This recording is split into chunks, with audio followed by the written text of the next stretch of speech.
Oh, really? I'm surprised that this very classic shonen battle shonen didn't do anything for Cole.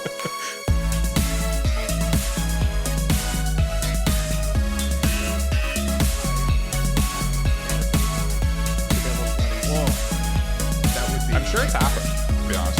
The odds are in our favor. I guarantee it's happened. Mari Crombo Weebs, my name is Cole, his name is Mike, his name is Jay, we like anime, and this is episode 187, take 2 of AniPro. And on this week's episode, we are doing our seasonal preview for summer 2025. So that means we're talking about new shows, we're talking about continuing shows, we're talking about sequels, we're talking about just everything. Anything you could possibly think of, every single show.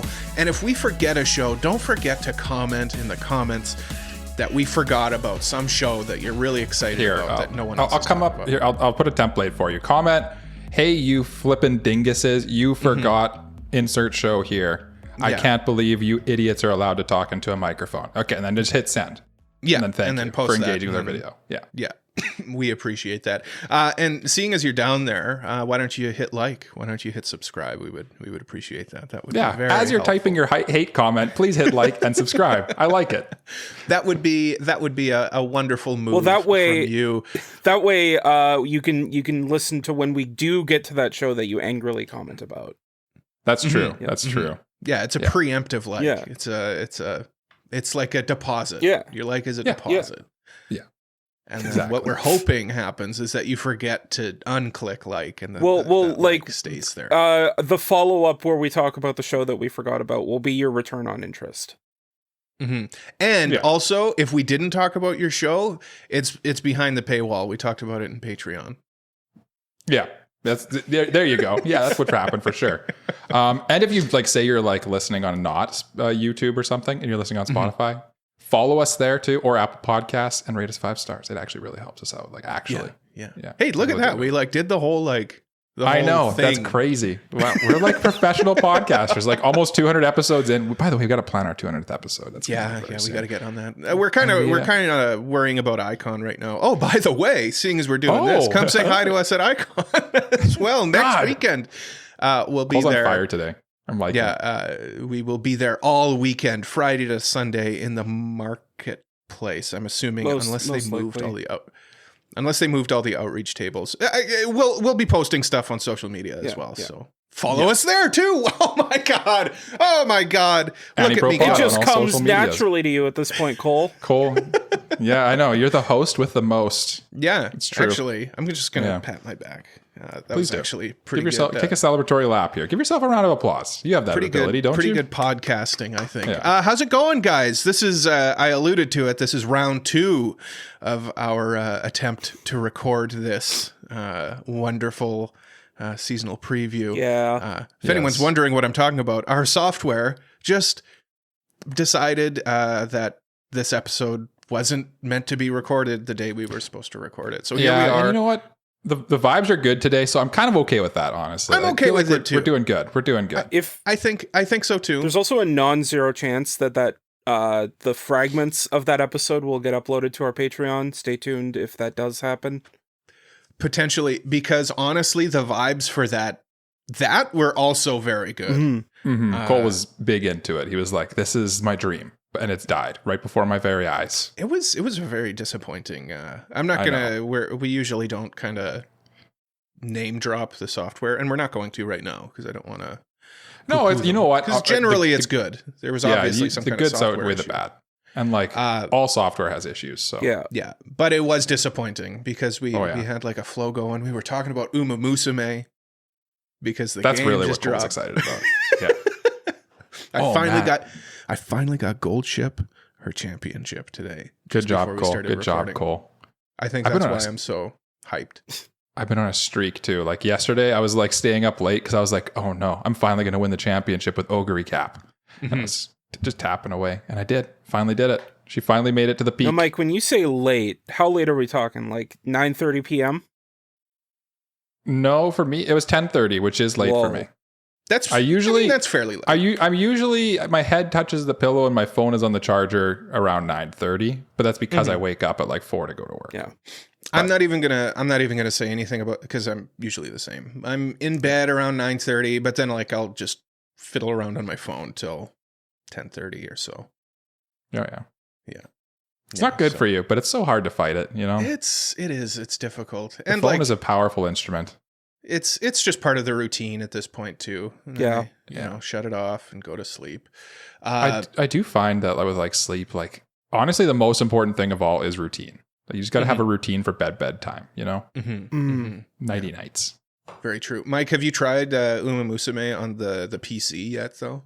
I have not at all. No. It's nice. It's nice to like not have to look at this tiny little screen, right? Yeah, So from a comfort standpoint. Yeah, exactly. Jay, Jay, have you tried when are you getting it? yet? I've no, I didn't bring this up because it was in the failed recording. That's right. It's in the lost recording. I'm not getting it. I already have a gacha game that I play, and I don't need another He's gonna one. get it. He's gonna get it. I know he's gonna get it. But if you do have Umamusume and you want to play with Cole and Mike, they do have a guild now. We do. Yeah, we've got a club. It's called a club. It's It's a guild. Okay, it's a gaming It's term, essentially a Cole. You guild. might not know this, but gamers call such things guilds. Okay. Mike, be quiet.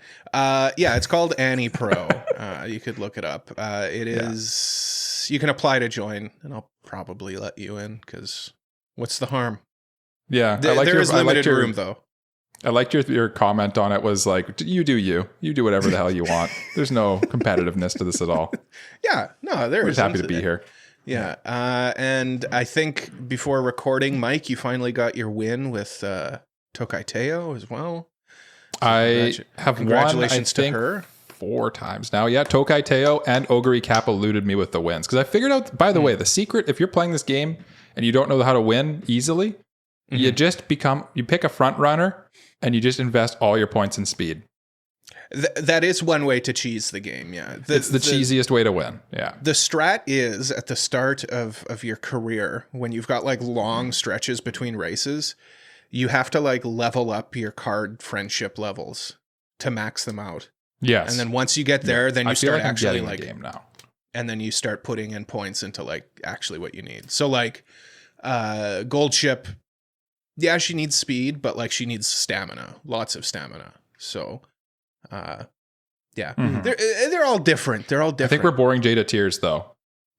I don't think so. I think Jay's invested in this conversation. He's having a good time. No, absolutely. What if I also said that I won a championship with Oguri Cap as well, Jay? Would that interest you? Ooh. Nice. Oh, good. Nice. Excellent. Yeah. And if you're wondering, we got lots like, of hey, show. if you're wondering, like, hey, that Umamusume thing you're talking about just had an anime that aired in spring. When are you guys going to talk about your best things from spring? Next week is the answer to that. Tune in for our awards next week. Yeah, we're going to talk about that next week. Which for us, I suspect we'll be wearing the same clothes and look exactly the same. But it'll be next week for you. Yeah.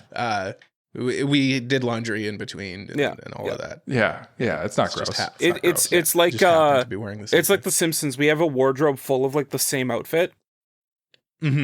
Exactly. Exactly. But we do have lots and lots of shows to talk about. We do. So I'm going to forego the how are you guys doing? I mean, just generally, how are you guys doing? It already. Good? You're good? Yeah. You're good? Yeah. Good? Yeah. Jay, Always you're good? stellar. Yeah, looking forward to Always Icon. stellar. Cole, you're good? I am good, and I'm also looking forward to Icon. Let's talk about shows. Let's start with the continuing anime. And the first one we'll talk about is a little show called Shirley, which we were so incorrect about. We said it was going to be coming to Netflix, but it's actually on Crunchyroll. Who knew? It's a delight. It's an absolute ray of sunshine on a weekly basis, coming in, making me feel happy feelings. Mike, you're watching this one too, right? I sure am. Yeah, it's. I'm excited that it's continuing because it's adapting. I didn't realize this, but there's I think 9 volumes of the original Anna Green Gables novels. I guess children's novels, and I think this, because it's continuing, is going to take us, I think, halfway through the story. So I'm guessing we'll probably get a season 2 that'll probably finish it off. But so far so good. It's been very entertaining, and it's very nice to get like a bit of an insight into this like we're Canadian, and it's like a Canadian piece of heritage that's like kind of embedded in our culture, and it like I've never experienced it in any way other than this anime. So it's cool to actually kind of say I know what Anna Green Babels is about now, right? Yeah, and it's just an anime full of so much heart and joy. Yeah, and it looks pretty. And I mean, it's kind of like a thing that's happening here. Not super big, but like I've heard like it come up on the radio. Oh, really? Recently, they were talking about how like it's got an anime right now, and they're expecting like an influx of Japanese tourists to Prince Edward Island and stuff like that. So it's probably good for that local economy as well. It's the smallest province in Canada. Point it out on a map, person who's listening to this. A world map. I think it's literally impossible.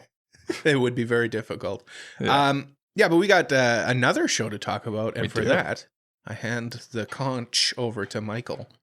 I've received your conch, and I will tell you that Witch Watch is happily continuing into summer as well, and we get more Nico and Mori as we enjoy our summer months. And I feel like Witch Watch is a good choice. Like we've talked before that like cozy vibes are kind of meant for winter, but like the silly, goofy, fun vibes, like the Witch Watch is a summer show. So I'm glad that it's continuing into the summer. It feels right. What do you guys? Are you guys excited? Witch Watch is continuing? Oh yeah. No. Speaking of rays of sunshine, this one's another one. It's that's a good take, Mike. It's a good summer show because it's very goofy. Like even I know that sometimes it gets a little dramatic because it has to. There's got to be some action or whatever in it, but it's fun for the most part. It doesn't take itself too seriously. What do you think? What do you think, Jay? This show's been really good, and I think that it continuing is just a great omen for what's to come. I'm really hoping that there's a part of the manga that gets adapted because it's my favorite. It's my favorite arc of the manga, but we'll have to see. Because it is later on in the manga, so like later on in a way where it's like it could get adapted, but I could also see it not. So we'll have to see. I could see that, and like the romance vibes are kind of they're not super strong in it, but they're there for sure in Witch Watch. And what says summer like a nice summer romance too, right? Yeah. And then, of course, speaking of romance, I must take this conch and whip it at Jay's head. Jay, tell us about your continuing show you want to talk about. Jay, look out. Continuing from spring, additionally, is To Be Hero X.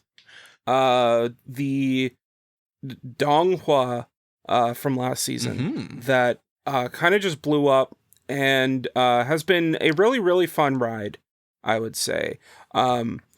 It's for those of you who haven't seen it, it's a very like superhero like show, but with a twist, a little twist on it. And it just kind of chronicles the top 10 superheroes in the world's path to the top, kind of thing. And I think that it achieves what it sets out to do, and I think that going forward, we're just going to be getting more different superheroes arcs, and it's a good show. It does the thing that like these Chinese animation are doing incredibly well with, like they all look incredible, like from like a animation and like storytelling, what's the word I'm looking for? Directorial standpoint. Like it looks awesome. There's probably another show we're going to talk about that probably fits that checkbox as well later, but it's really cool. It's like a neat little like twist on all the like superhero genre with like semi-episodic stories. I would definitely say if you haven't checked it out yet, go check it out. If it sounds at all interesting to you. The show's got like its own self-contained story arcs. So like every like 2 or 3 episodes is a different follows a different main character. So honestly, like if you want to jump in like right now, you'd probably be fine jumping right in. Yeah, I think you'd have a good time still, like watching any of the arcs independently. You'd probably want to watch the first arc anyway, just so you understand the concept of the world, because it kind of sets up how the trust value stuff works. But yeah, no, it's definitely fine to continue that. Yeah, interesting use of different like animation styles as well in this one, which you got to give kudos to that as well. Jay, I'm gonna walk over to you. Yeah. And I'm going to take the conch that's been embedded in your head from Mike. Well, I mean, when Mike threw it at my head, it kind of smashed and all the pieces went all over the floor. Well, do you have another conch then that you could give me? No, but I can't speak without a conch. But I do have this gun that's been sitting on my mantle. If you want to take that and fire it. Okay, it's in the case labeled Chekhov's. Yeah. Okay, excellent. I'm going to take this. I'm going to take this gun. This firearm, yeah, from Chekhov, and now I have a machine gun.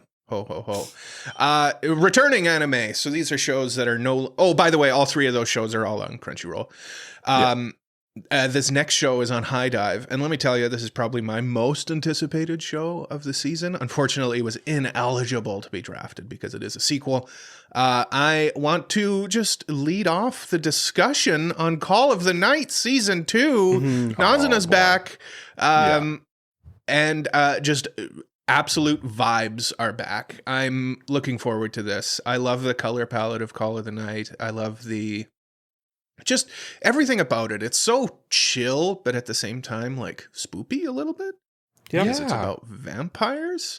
I'm very much excited. I'm also happy that the director from the first season is back. Is returning. He's back. He's back, baby. Yeah, because it's one of those shows that definitely benefited from. Like its presentation is what kind of made it so good in the when it first aired. It's good. Like I really enjoy Call of the Night. I've read the manga and everything, but it took another step because of its presentation, I would say. And I'm happy that it's returning. Were you guys checking this out? Did you guys watch the first season? I did, yeah. And I'll be checking it out for sure because I really enjoyed the first season. I think it aired in summer before, like the first season aired in summer. And I just, again, kind of like the vibes of Call of the Night fit summer perfectly, like out late at night, cool kind of lo-fi, like purpley, yellowy, I don't know, like this, the whole vibes, it fit a summer night to me, and I like that. Yeah. Jay, did you watch the first season? I don't remember. I didn't see the first season. I tried getting into the manga a couple times, and it just didn't sit well with me. Didn't click. But yeah, I do get like where all the intrigue comes from and why people would like it. Yeah, I mean, that's fine. It doesn't have to click with everybody, but it does click with me, and I'm looking forward to this. Did you see Creepy Nuts is back for the OP as well too? They are.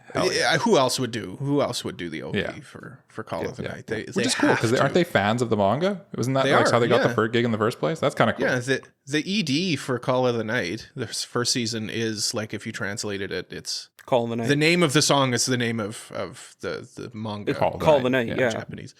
Yeah. In Japanese, whatever. Yokafushi no Uta or something like that, I believe. Yeah, totally. That's what it is. Probably is. Mike's I don't know. I just guessed. I think that's what it is. Something like that.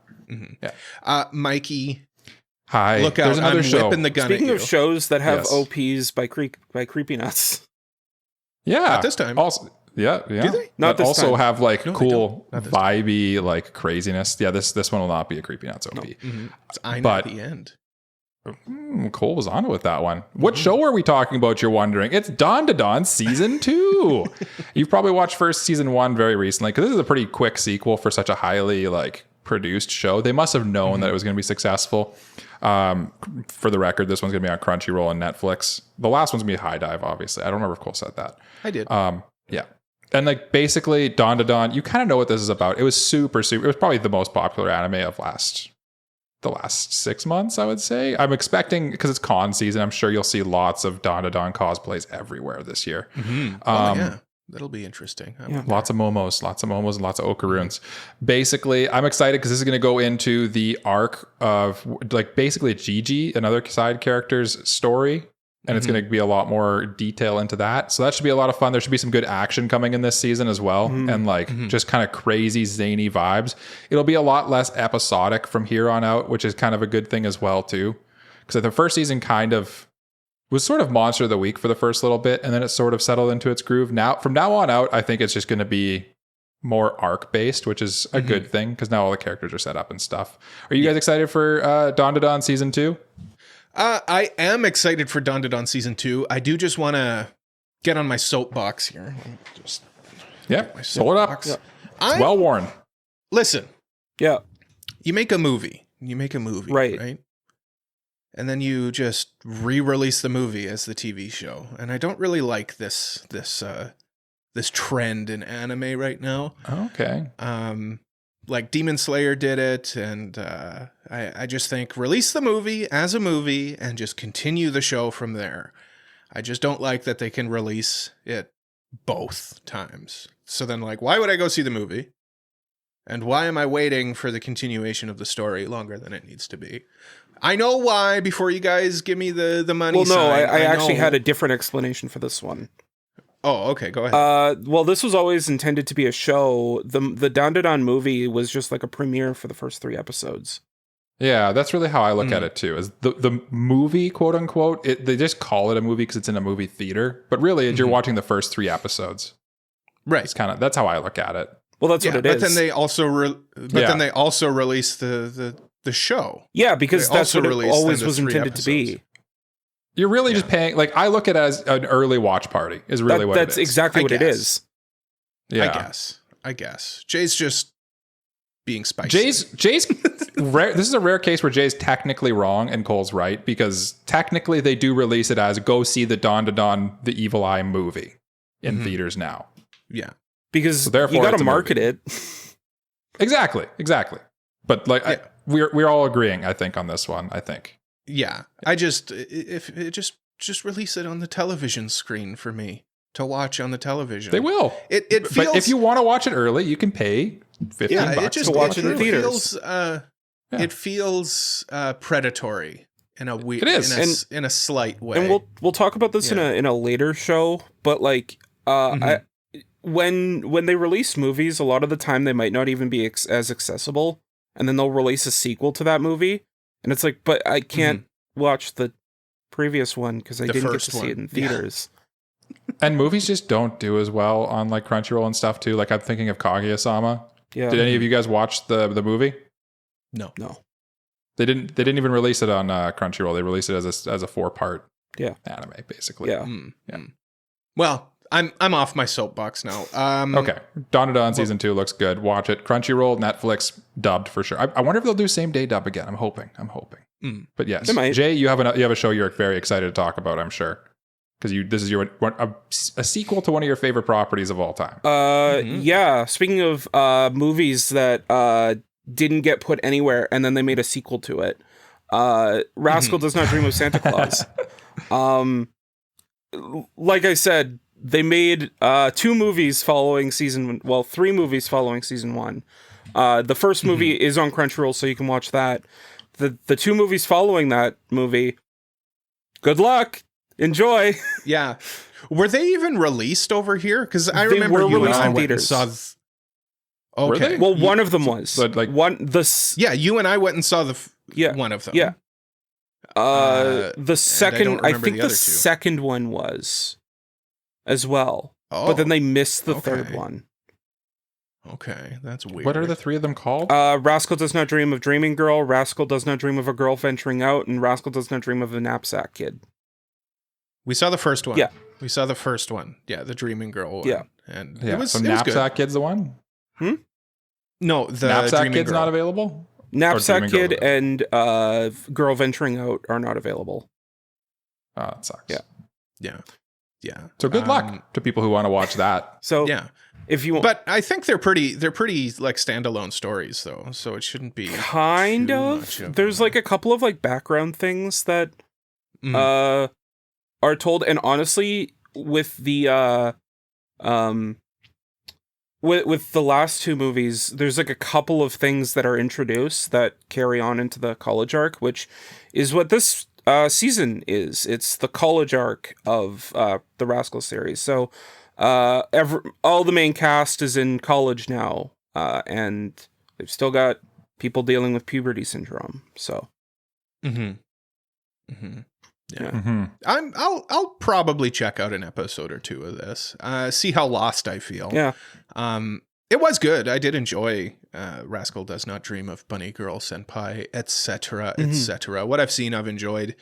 So I'm sure this will be an enjoyable experience for me. Yeah. Even though my spite is screaming at me to not enjoy it because Jay likes it so much. Yeah, that's fair. I will watch it and I will enjoy it. Mike, are you gonna catch up and watch this? No. I'm too far out of it at this point. Like, why? I'd have to watch so much to catch up. So it's if you do want to check it out though, and you're part of the small group of people that have seen all 3 movies and the previous season, or you've read the light novels, because that'll also catch you up. This is coming to Crunchyroll. Summer 2025. And also coming summer 2025 to Crunchyroll, a highly anticipated sequel. I think people have been clamoring for this one for a while. We've reviewed the first season. We had a really fun time reviewing that. And it's legitimately one of the funniest shows, I think. Yeah. It's up there with Konosuba for sure. For sure. Grand Blue Dreaming season 2 is coming out this season. Which is fun because the show originally was on Amazon, and now Crunchyroll got the license for the second season. Thank goodness. It's so much easier to watch stuff on Crunchyroll. No like offense to Amazon. They're just coming back into the anime game, it seems. They started last season, and they're trying to dip their whole foot back into the... I hated having to watch 3 shows every week on Amazon. It was Well, do I got news for you? Yeah. We got other shows on Amazon, but Grand Blue Dreaming, this one, I would say this is a summer show as well. Oh, for Mike. Sure. It's 1,000%. Funny, it's goofy, and there's a little bit of romance sprinkled in there, it seems. And if you're a fan of comedy anime, this one's got to be on the list of things that you need to watch. The quintessential bro comedy of anime. Yeah. Kinda. Yeah. It's it's the closest you could get to like a stoner comedy, I think, in an anime. Yeah, it's like the anime equivalent of like the American Pie movie series is really what this is. Yeah. You know? Yeah, that's a good comparison. I'm assuming you guys are going to be watching this as well. Absolutely, 10 billion%. Yeah. Also, because like I got to support these like shows that have been out of the game for so long and getting these like sequels or continuations. Like I love that. I'm like let's breathe some new life in these old properties that the fans want more of, you know? Yeah, exactly. Mike, look out, because the gun's coming. Speaking of shows that are getting new life, with Jay picked up what I was putting down. The new season. Yeah. I will introduce the new panty and stocking with garter belt, which we've kind of teased multiple times in the last part, where this one's coming out on Amazon. Damn it. And it's a property from 2011? Does that sound right? Something like that. Yeah. Just realistically, nobody thought was going to get a sequel. And then suddenly it's just like, cool, we're going to get a season 2 of this, even though season 1 ended on like an absolutely insane cliffhanger ending-ish thing, but I'm sure what'll happen is it won't matter at all, because this show is basically nothing, and everything that happens in this show kind of doesn't matter, and it's just basically like that early 2000s like kind of humor with just like where it's so off the wall and zany that like it's just pure chaos and just pure wildness. I'm curious to see how this show holds up in like the current culture that we are in right now. Because times have definitely changed since 2011, and I'm curious to see what it changes with it in this one. Are you guys going to watch new panty and stocking with garter belts on Amazon? Okay, here's the thing with the new panty and stocking with garter belt. Let me get my soapbox. Oh my god, the soapbox! I'm surprised we're gonna have to buy you a new soapbox by the end of this episode. Yes, I'm going to watch this show. It looks terrific. It looks like Trigger has picked up exactly where Gainax left off. It looks just like the old show. Of course, Trigger is the spiritual successor of Gainax. Lots of people went from Gainax over to Trigger, and it just makes sense. And I just want to point that out as well for like the meta anime fans like us. Well, I mean, it's still Hiroyuki Imaishi doing this show, so like, it's a lot of the same people, and I'm guessing they finally were just able to wrestle the rights. That's exactly what happened. Once Gainax went under, they finally were like, "Oh, hey, we can actually get the rights to Panty and Stock." They're like, "Finally, we can do this." Yeah, that's basically what happened. We can get the show. We can get the show that we've always been meant to do. Yeah, and we uncovered in when we reviewed the first season a few episodes back, where this was like the first season was like a passion project by the people at Gainax. Like they kind of just made it because they wanted to make it. Yeah, like that's super cool. This will be a Saturday morning watch, I think, for me, just to put myself in that like childhood mood. Jay, I'm hoping it gets a dub too, like a same day dub, because the dub was iconic for the first season. Jay, are you gonna? Are you gonna watch it? I might. Remember. I'm not 100% sure about that, but like, because there are so many shows airing this season. Yeah, honestly, like I feel like I never know exactly what I'll end up watching, but like, this is one. I think if you like the classic Trigger thing, because again, this show hasn't aired for a long time, so to reintroduce people to New Panty and Stocking, if you like the Trigger vibe and want more of that, this will scratch that itch. For sure. Yeah. I think Jay's next show is something completely different. So, like, to paraphrase Monty Python, and now for something completely different. I was gonna say, if you don't like the zaniness of Trigger, but you do want garbage, just like the worst show of the season. I will not stand for this slander. I will. I think. Do you want my soapbox, Jay? Sure. Could I borrow your soapbox, please?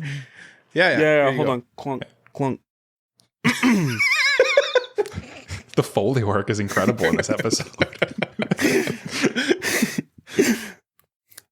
Why are we getting another season of Rent-A-Girlfriend? What is going on?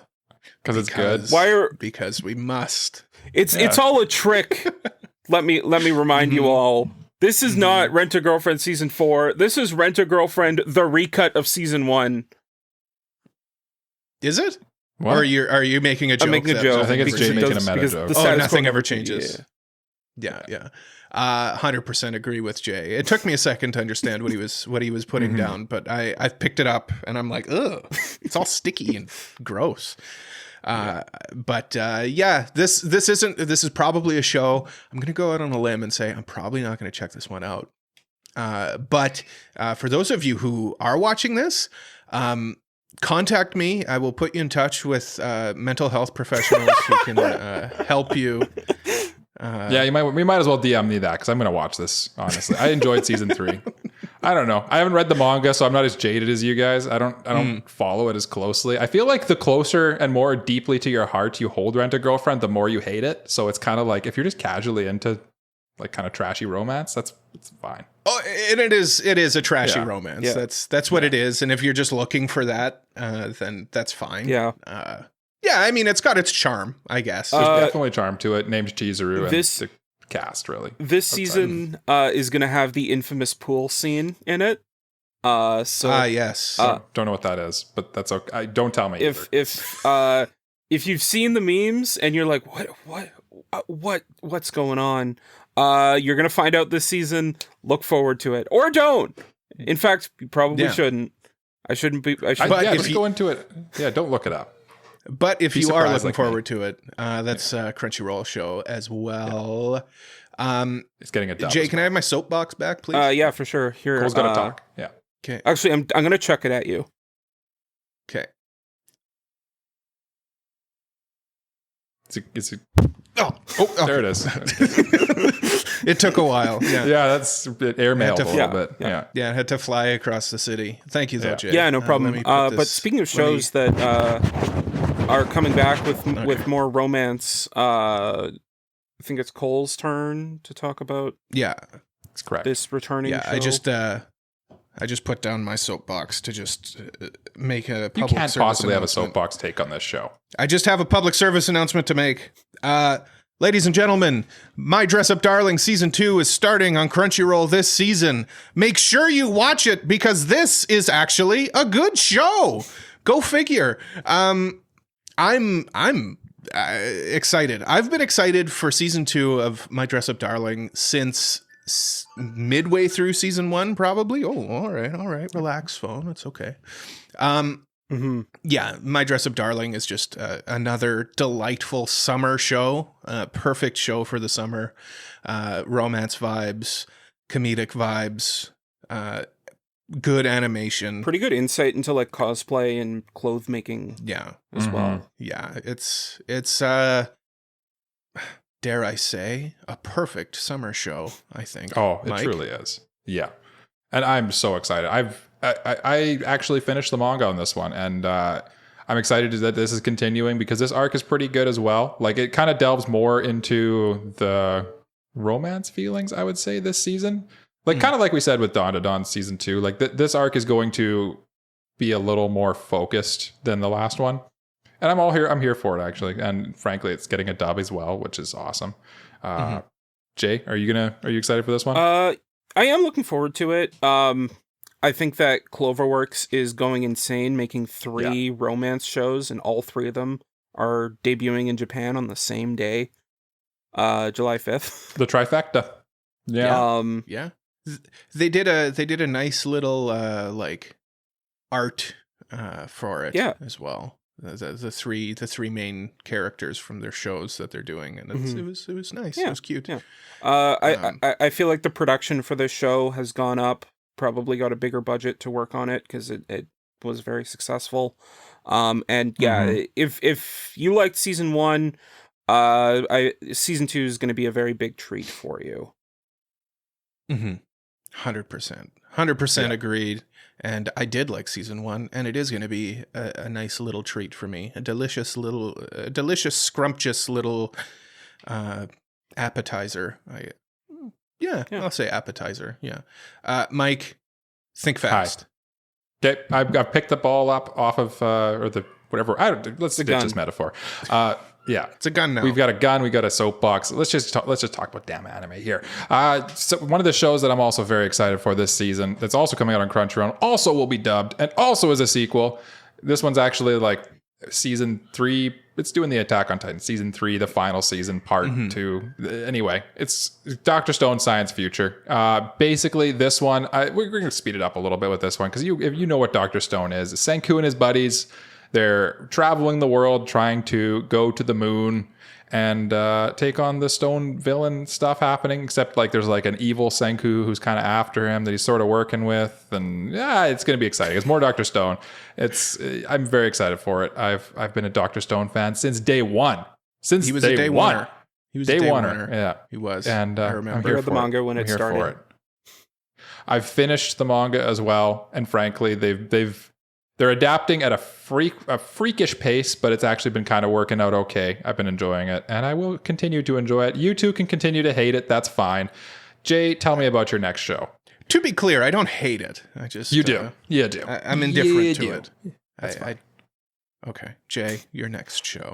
Now let's talk about a Shonen Jump property that I'm actually looking forward to, and that is a remake of a classic 90s manga, Hell Teacher Nube, coming to YouTube.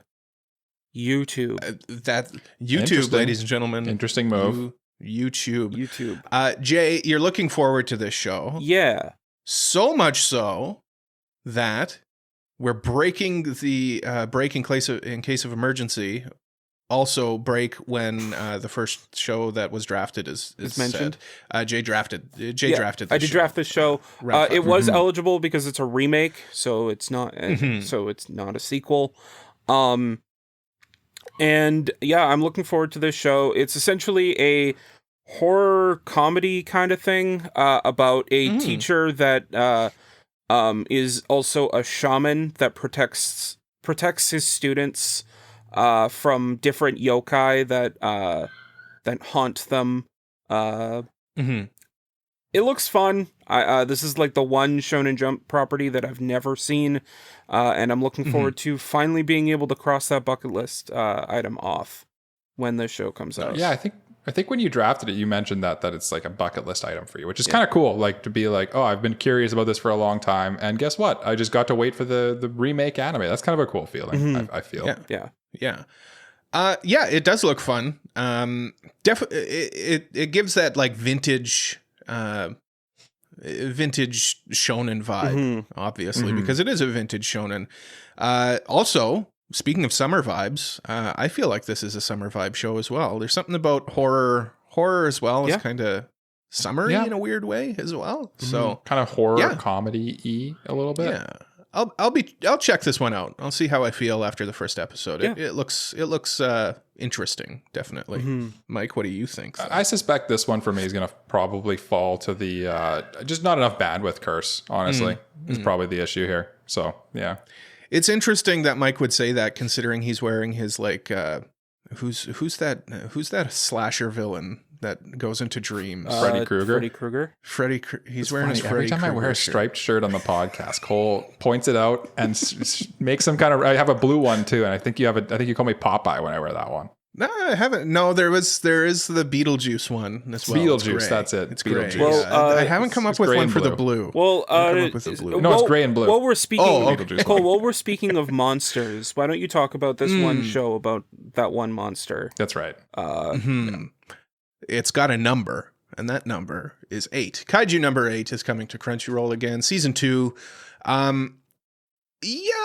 We're starting to get into like the lower end of stuff that I'm like interested in. I watched most of season 1 and it was good. It's just I'm not really here for like the I guess shonen action shows. Yeah. You know me. I'm a prude in that sense. But what it does do well. The animation on it was very good. It's fun. I'm certainly not going to poo-poo anyone who enjoyed it and is going to continue enjoying it. And if you did enjoy it and you want to continue enjoying it, like I said, this is coming to Crunchyroll. Do you guys have anything to say about Kaiju number 8, season 2? Lots of numbers in this one. I feel like the show, it was very big when it first came out. I mean, it had Imagine Dragons on the OP, which is crazy. One Republic has been doing songs for that show since like day one, which is also nuts. Yeah. But I feel like Kaiju number 8, when this season comes out, is probably going to fall by the wayside a little bit, just because of how massive, especially with sequels, this season is. Yeah. And while this show is probably popular, I think there are other shows this season that are more popular that'll steal people's attention. Yeah, it depends how hard Crunchyroll promotes this one again. I think it's because it promoted season 1 super hard. Yeah, they wanted that to be their big show of the season. Like, and it kind of was, because it was kind of a down season. So I'm curious how well it holds up in this clearly better season. So I'm going to continue. I'm definitely checking this one out, because it's honestly like the first season, just purely from like just wanting to watch cool action animated really well with like kind of interesting characters. That appeals to me. So yeah, it'll probably be one of my kind of turn off my brain and watch the dub. Just kind of go monkey brain, smooth brain on this one. I feel like that would be worth it. You know what I'm like craving though is like a cool stop motion anime. That's what I'm looking forward to. Mike, do you have any suggestions for that? It's interesting that you should say that, because this is sort of like a weird one. I feel like it's not a traditional anime. It's probably the least traditional anime one that we're going to talk about today. But I'm actually very excited for Netflix's My Melody and Kuromi, which is the first real feature-length thing that, like, true anime that I've seen that feature these two, and any of that this recently anyway, which is kind of like surprising. These two are sort of the new mascots, I would say, of Sanrio. It's gonna be coming out on Netflix. I think I said that already. I don't remember what date it is though. And probably will get a dub. It's one of my favorite K-pop groups. Le Sserafim is doing music for it as well. It's clearly like Netflix is like, we know this is going to be big. we know this is going to be watched by a lot of people. And I'm excited to watch this one with my wife and baby daughter, to be honest with you. I think they'll both enjoy it as well. Are you guys going to, is there even an iota of interest in this one in you two? To be clear, for the layman like me who doesn't know what Sanrio is, Hello Kitty. Hello Kitty. Hello Kitty. Yeah. I'm probably not going to watch it, but there is a part of me that's interested in it because the stop motion in this does look genuinely very cool. They're like little like cotton ball characters that are animated through stop motion, and it's a very interesting look to the show. I might check out an episode of it if it's like, if it's like Baby Show, then okay, like cool. It's an interesting looking show, and that's all that I'll get out of it. But who knows? Maybe I'll watch it and it'll be like, oh, this is engaging and good. I think it's a low risk, low reward, or low risk, high reward. Surprisingly targeted to like not. I think people see Hello Kitty and stuff and they think like babies. This one feels like it's targeted more to like a teen audience, teen to young adult. Yeah, that's generally who I see that like these characters. So yeah, that's what I mean. Like it could be better than what I think. So like I think it's worth checking out because what's the worst? What's the worst that could happen? I watch an episode of a show with cool animation and I go, oh, that was cool. Yeah, exactly. Forget about it. Yeah. I think that's kind of where I'm coming from. Jay, what do you think of this one? I think that the show will definitely be interesting for the people who are into this kind of thing, but I'm honestly not that interested in this show. Yeah. That's fine. It's Sanrio's not for everyone, but I will warn you, it is kind of an addiction once you see this stuff. It's weird. It's like they just have cool character designs, and that's like that's all that it's really carried on. Yeah. Iconic character designs, certainly. I mean, they're very Jay, we have one last show. Yeah, one last show to talk about before the speed round. Speaking of shows that are like crack. Yeah, totally. I get that. Sakamoto Days. I understand that. Is it's a very fast-paced action show.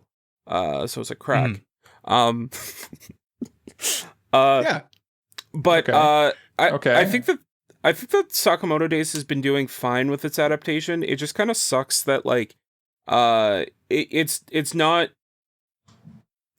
hitting the high highs that people probably expected when they read the manga. And I totally understand that.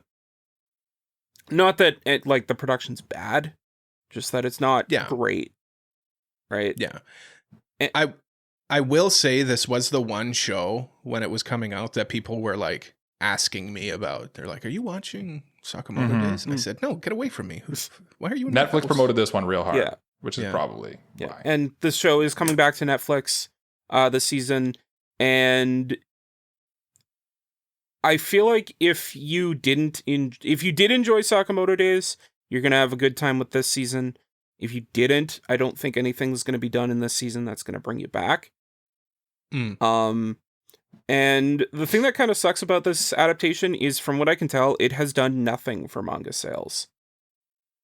Oh, like interesting. Nothing. Okay. Interesting. Yeah. That's an interesting thing to point out too, because like people often forget that like a lot of these shows to put like three caveats on there. A lot of these shows are the whole point of them is to sell manga. So they're probably a bit disappointed at that then. I'm not gonna watch this one.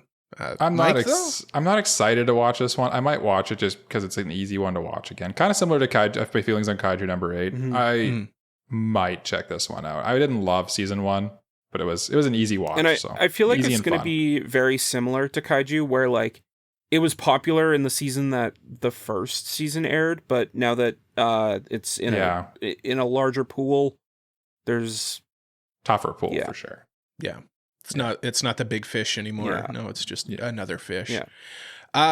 We've got a speed round here, and I'll lead it off with everyone's favorite show to hate. Rising of Shield Hero is out for season 4.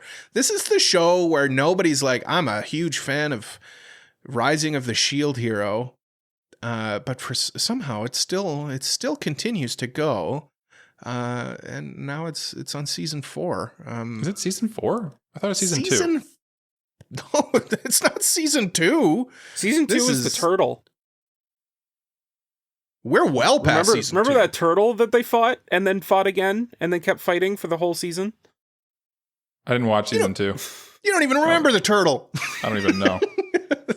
Well, I mean, there are obviously fans of Rising of the Shield Hero. It's just no one's favorite thing. I was thinking of the wrong show. Sorry. Yeah, okay. Shield Hero. Yeah. Rising of the Shield Hero is no one's favorite show, and I'm always surprised that this one keeps getting more and more seasons. I haven't met anyone who actually like loves Shield Hero IRL. Like but somehow it just keeps going. It must be very popular in Japan, is my best guess. But frankly, perhaps. Oh well, I'm sure it's going to be more Shield Hero. Great. Yeah. If you like it, I'm sure you like it, and that's fine. Yeah. Mike. Yeah, my speed round entry is Arknights Rise from Ember. You'll see this one on Crunchyroll. Really, the only thing to note here, I think this is like a season 3 or 4 as season well, 3. Which is kind of a great. Is it? Yeah, which is crazy. Like, I feel like they just started airing and like they're pumping this out because it's being fueled by gacha money. Yeah. Mm-hmm. And the gacha money is starting to get to me because frankly, like just the pure visuals and like the direction of this show from what I can see in the trailers looks incredible. And I watched the trailer when I was doing preparation for the draft and I was like, I kind of want to watch this, but I won't know what's going on. And it just looks so good. It looks so good, but I have no idea what it's about or anything. Yeah. And I played a little bit of Arknights, but that's all I have to say. I just I'm intrigued just purely based on the production value of this one. Jay, what's your entry into the speed round? I think you wanted to talk about this one. Oh, sure. Okay. Cat's Eye is coming to Hulu and Disney. It's a remake of like an 80s or 90s like comedy, which it's not super hyped or anything like that. And I don't see much people talking about the original one, but I just thought it'd be interesting to call out that like they're remaking this like kind of obscure buddy cop fun show from, I don't know. It just seems interesting. And I might check out an episode just to check it out. Yeah, the only thing I'm concerned about with that one, did we say it's going to Hulu, Disney? Disney, Hulu, yeah. Yeah. The only thing I'm concerned about that one, it looks a little wooden. A little bit. Yeah. It's like it might be a little bit of a slideshow. Yeah. Which, if the story's good enough, then whatever, that's fine too. That's really all I have to say about that one. Yeah. And there are other shows that are coming out that we don't care about. Yeah. Like Toilet Bound Hanako-kun Season 2 Part 2. Remember? There was a Season 2 of Toilet Bound Hanako-kun. There was. Did anyone watch that? No. This is the show I thought you were talking about when you were talking about Shield Hero. Because like my brain, I was doing something else. Oh my God. I blanked on it. Yeah. And I was like. Pay attention, Mike. I know. I don't know. Is there anyone watching this? Anyone? No. Surely there are. In the comments. Yeah. Jay, A Couple of Cuckoos Season 2 is coming out. Yeah. Are you looking forward to that? No, but If Rent a Girlfriend is, for whatever reason, your favorite anime, here you go. Here's more of trashy rom-com romantics. Nice. Speaking of Mike's favorite show, Reborn as a Vending Machine, I now wander the dungeon, Season 2. Mike, I know you're looking forward to this one. Yeah, I drafted the first season when it came out, and really we just fell off super fast because the joke of, hey, get it, he's a vending machine, just wore off super fast on me. But there are people who like this show. I know I'm kind of wrong. There's people who would disagree with me on this take for sure. No, Mike, you're not wrong. You're not wrong. You're not wrong. You're right. Okay. Yeah, I'll start to see things from your guys' perspective now. I'm always right. Don't put yourself down like that. No, man. I don't know. I didn't vibe with me. But you're not wrong for your opinion. Yeah. Your opinion's just different. And wrong. Jay, tell us about the last one here. The last show, I was reincarnated as the 7th prince, so I can take my time perfecting my magical ability, Season 2. Oh boy. So they should take their time to craft a more pithy title. Yeah. This is a sequel to a show, or to a fantasy show that was a little weird, but had, for whatever reason, a great production budget. This show looks fantastic for absolutely no reason. And yeah, if you want just like cool fantasy fight scenes and like can stomach questionable bad things. Plot? Okay. then I'd say check this out. Okay. It doesn't have anything in terms of plot, as Cole alluded to, but yeah, it has cool fights, and hey, people like soul leveling. That's they do. You're not they wrong. do. Don't bring it up, Jay. I like the award-winning solo leveling. I just put my soapbox away, Jay. I don't need it out. And good. we've also got to take a break. Come back for the second half. We're going to talk about all the new shows and a lot of the shows that we drafted. 14 of the 15 shows are going to be coming up because we did already talk about Jay's final pick, which was Hell Teacher, whatever. Hell Teacher Nube. There you go. That's it.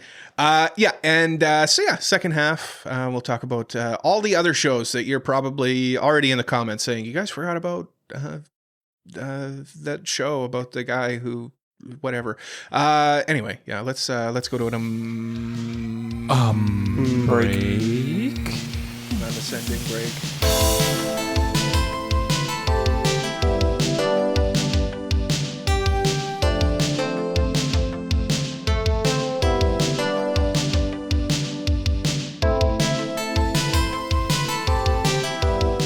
All right, before we jump back in the podcast, we wanted to quickly mention a few ways you can support AniPro and get even more weeby goodness.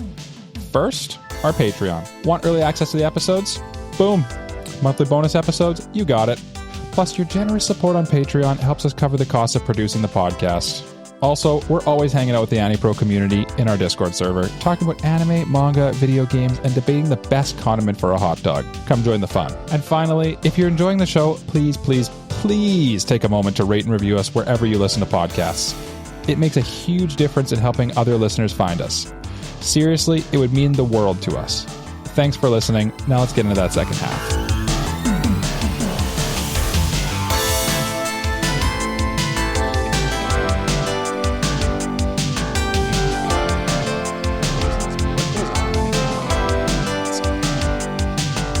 Welcome back to AniPro. Just a monkey. Yeah. He's just watching a GIF of like one of those like monkey dolls with the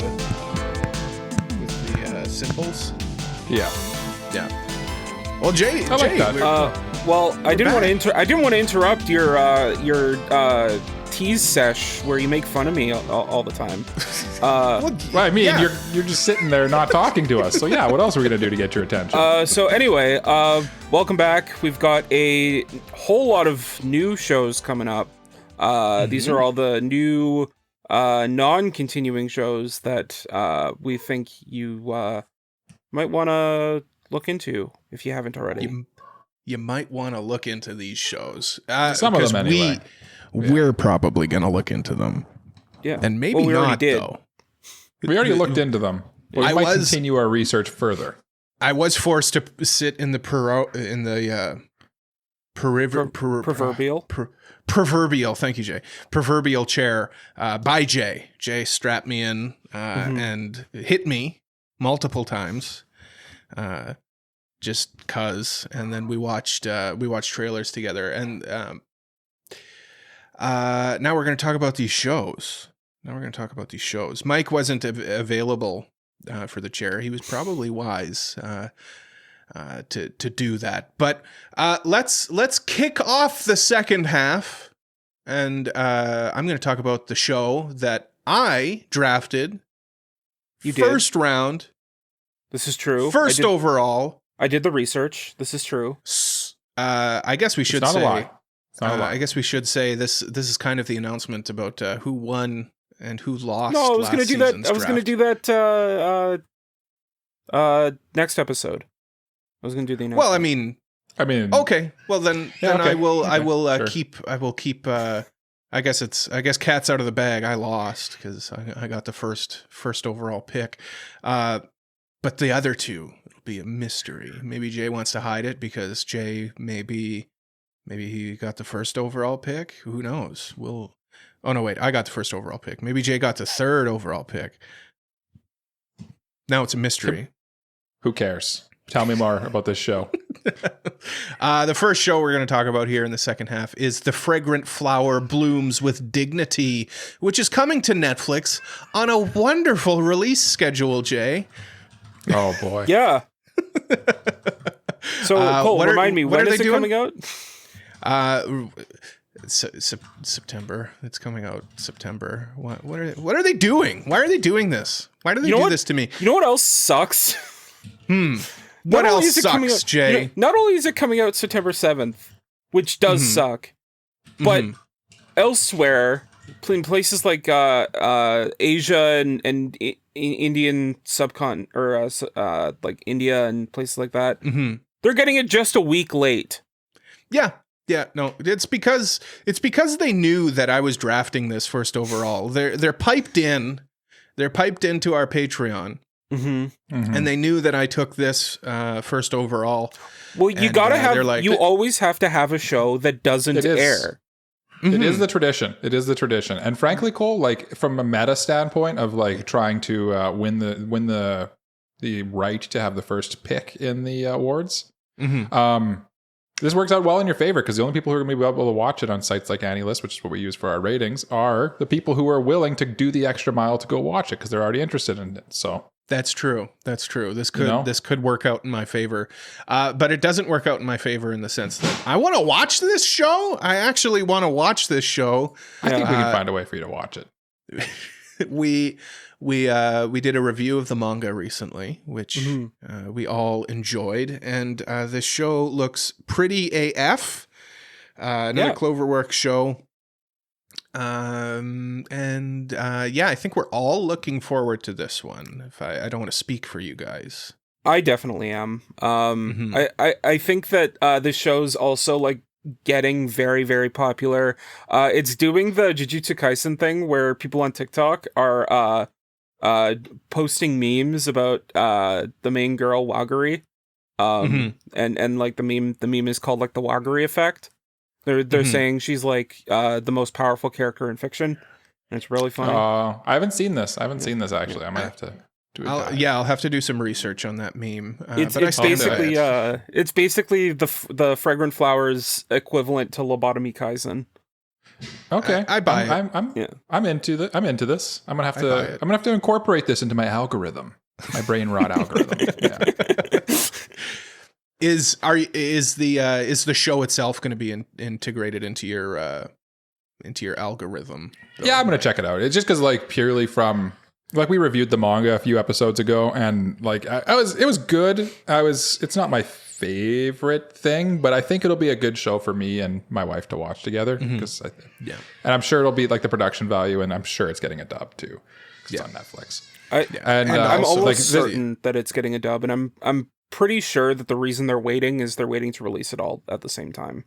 That's probably what it is. I'm not going to add any caveats to that. I guarantee this is a Cole guarantee. This will get a dub. Okay. Yeah. Put some skin in the game on this one. I like it.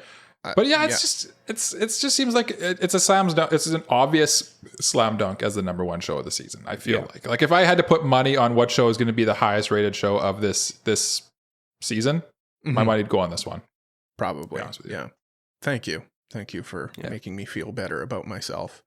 Well, honestly, there are a lot of good. There's a lot of good shows. First seasons, especially the shows that are coming to Netflix, like the second show that we also did a review of the manga.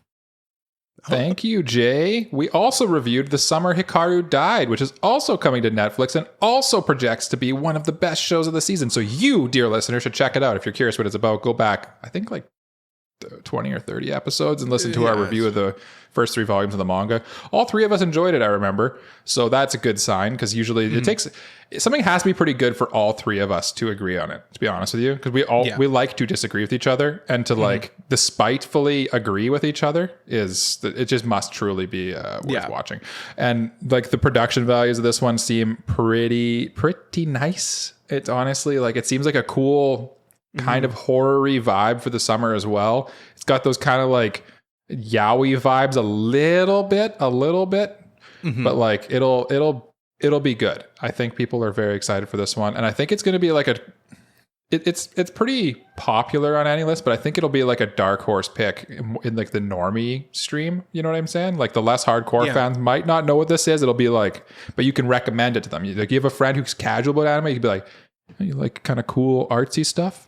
Check out The Summer Hikaru Died. And they're going to watch it and they'll be like, yeah, that's really cool. What do you guys think of this one? I think it's really cool. Yeah, I'm looking forward to this one as well. Yeah.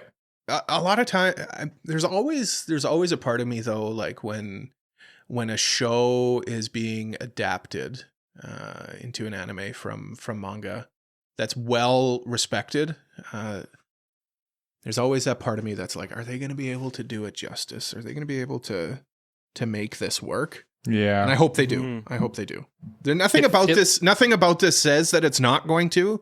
It's just a hurdle that I have to get over in my own head. And I think I feel like all signs point to a positive outcome from what I like. All pre-product, like pre-airing signs are positive in my opinion. Yeah. So yeah, I agree. There's another show though that is having incredible production values so far, and Jake can tell us about it. I was just gonna say before we move on, because I didn't really talk about my thoughts on Summer Hikaru Died. Okay. I'm looking forward to this show, but I am a little bit colder on it, but that's mostly just because like there's so much coming out this season. So I'm going to try to check it out, but at the same time, like we'll see. It does look really good though, and I think Cygames is just kind of knocking it out of the park with Cygames is doing this. I think for like probably our first 6 shows we're going to talk about looking at it, I think you can watch the first episode and you have a pretty good idea what the show's about for what it's worth. Yeah. 100%. But speaking of shows with great production values, and Mike kind of alluded to it when we were talking about To Be Hero X with Donghua, because we're going back into the Donghua realm with Lord of the Mysteries, which is basically an isekai, but like into a gothic Victorian era world. Very steampunky. Yeah. With a very dense world and power system from what I can tell. And as far as I'm aware at this point, because I'm Donghua only, and I think Mike and I are both Donghua only at this point. The world and power system seem to be the biggest selling point of this show. Aside from obviously the gorgeous visuals. That's the real selling point. They're like, we're gonna put 1,000 animators in a room, and they're gonna churn out just incredible animation. To correct you, Jay, I've watched the first episode of this show. Okay. Yeah.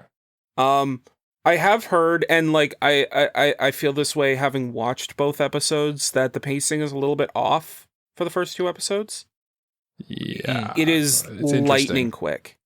However, from what I've heard, that was just to get all the introductory stuff out of the way as quickly as possible, and now that we're like actually into the show proper, it's going to slow down and it's going to explain the stuff that they skipped. And I feel like part of that too, because like it adapts, I think like 20 chapters or something in the first 2 episodes. Something like that. I feel like part of that is just like, it sounds crazy when you think of it, but it's not equivalent to manga because this is a novel, right? Yeah. Or no. It's a web novel. It's a web novel, right? Yeah. So a chapter of a web novel could be like a whole chapter with like really just like a third to half of that chapter could be just describing the environments and people's like reactions. Whereas when you show something on the screen, you only need 3 seconds to show all that. Yeah. Right. Yeah. So I don't know if that's something I'd be worried about. So far, as someone who's not checked out the actual novel at all, I was really impressed with the first episode. Did I really understand what the hell was going on? Not particularly. It was kind of confusing because there's a lot thrown at you very fast, as Jay alluded to. But I am very excited to continue this one, honestly. Me too. Chinese animation's been knocking it out of the park lately. Yeah, I definitely think that if you liked basically any Donghua that has come out and reached the anime sphere in the last couple of years, this show is worth your time. It's Kinda feels gorgeous. like darker, broodier Link Click a little bit. A little bit. But yeah, this one probably has maybe another one, but this one has one of my bigger stamps of approval on it for shows. Yeah. Okay, are you guys done gushing? Fire away, Cole. It's not real. I'll check it out. Oh.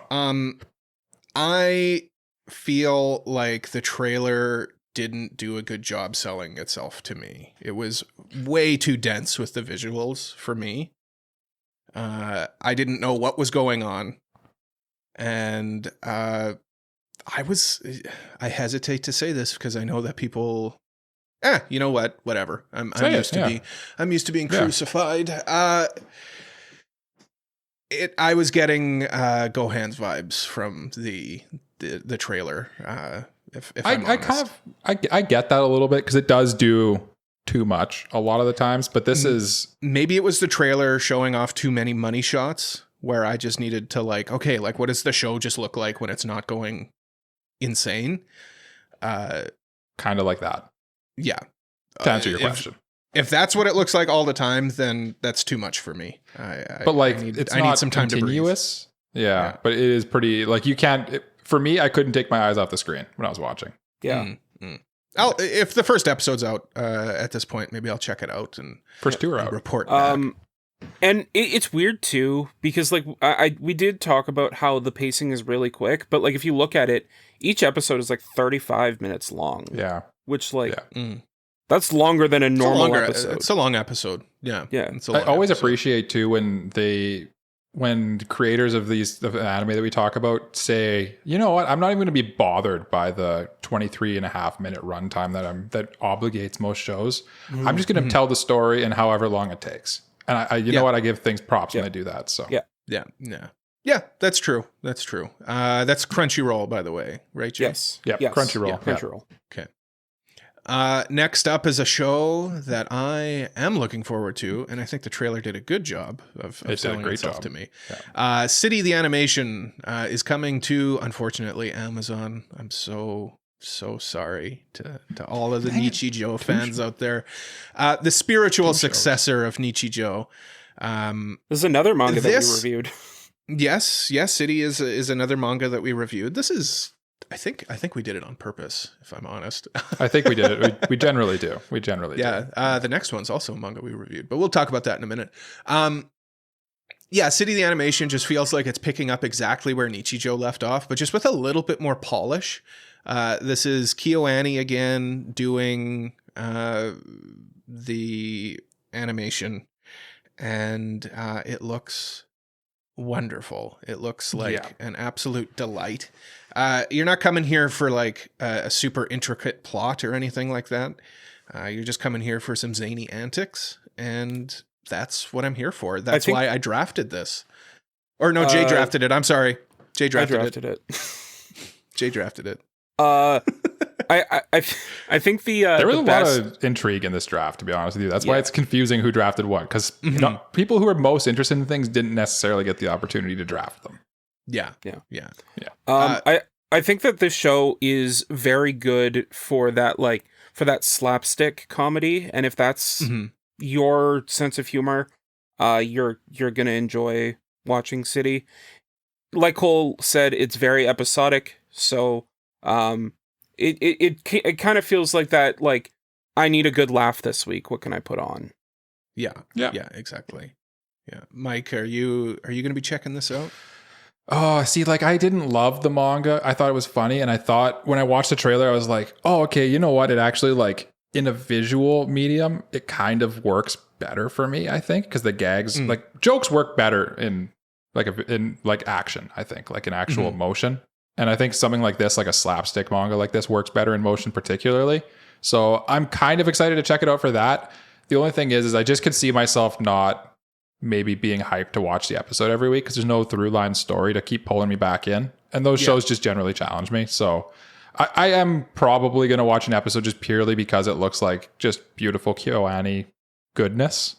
But I'd give this one a warm. And the other thing is it's a little too zany for me. It's the wrong it's the wrong, like Jay alluded to it earlier, that he's not the biggest trigger guy. I am a big trigger guy, but this Nichijou style of zaniness is not particularly my speed. So it's just a tweak the wrong way. Yeah. But I'm going to check it out. Yeah. But Mike, you're up next with a show. Yes, I am. A show that we also discussed the manga version of. Yeah, we've really covered this season well with our manga reviews, apparently. Gachiakuta is coming to Crunchyroll. Mm-hmm. Tough name to say. Toughest name to say so far, I'd even posit. I agree. Yeah. Maybe probably the toughest name period, actually, from our we'll talk about today. Gachiakuta. There you go. I did it twice. I'm flexing on you. Yeah. The Crunchyroll will be getting this one, and it will be dubbed at some point as well. This feels like it might be the show that they hype up a lot this season, just because it's like a Shonen Jump property. It's a pretty popular property. It's basically like grungy, weird battle shonen, similar to like a Dorohedoro or something like that, like where it's a little like it's weird and it's going to turn off some people just by being a little weird, but like kind of the style of it's very stylistic. And I think in motion, we said this in the manga review, in motion, I think it'll work even better. Yeah. Like seeing it. So I'm excited to see that kind of stuff. So, and the power system's cool, as I think Jay has talked about in our manga review. Yeah. What do you guys think of this one? I read the manga every week, and I'm looking forward to it coming out. Weekly Shonen Magazine stuff normally doesn't get to pop off like this, and I'm looking forward to seeing it rivaling Shonen Jump's other works. So, the visual aspect of it for me is enough to at least get me a little bit interested in it. I wasn't like super hot, like kind of like Mike was talking about with City. Like I'll check this out, but I'm not sure if I'm really the target audience for it. Which is why you drafted it. I would agree. That's which is why you drafted it, which is crazy. Like you jerk. I drafted this show. To be clear, I do think this is going to be a very popular show, and I think it's going to be well done. It's just I'm not the target audience, and that's fine. But who knows? Maybe it'll surprise me and be really well done, and I'll watch it and be like, oh my god, this is the hypest show I've ever seen in my life. Or maybe it won't be. Yeah. I have a feeling if you liked shows like Fire Force or Soul Eater or things like that, this show will kind of be a little bit of a spiritual successor to that. It's its own thing for sure. Kinda. Yeah. But it has like, it scratches that itch. Yeah.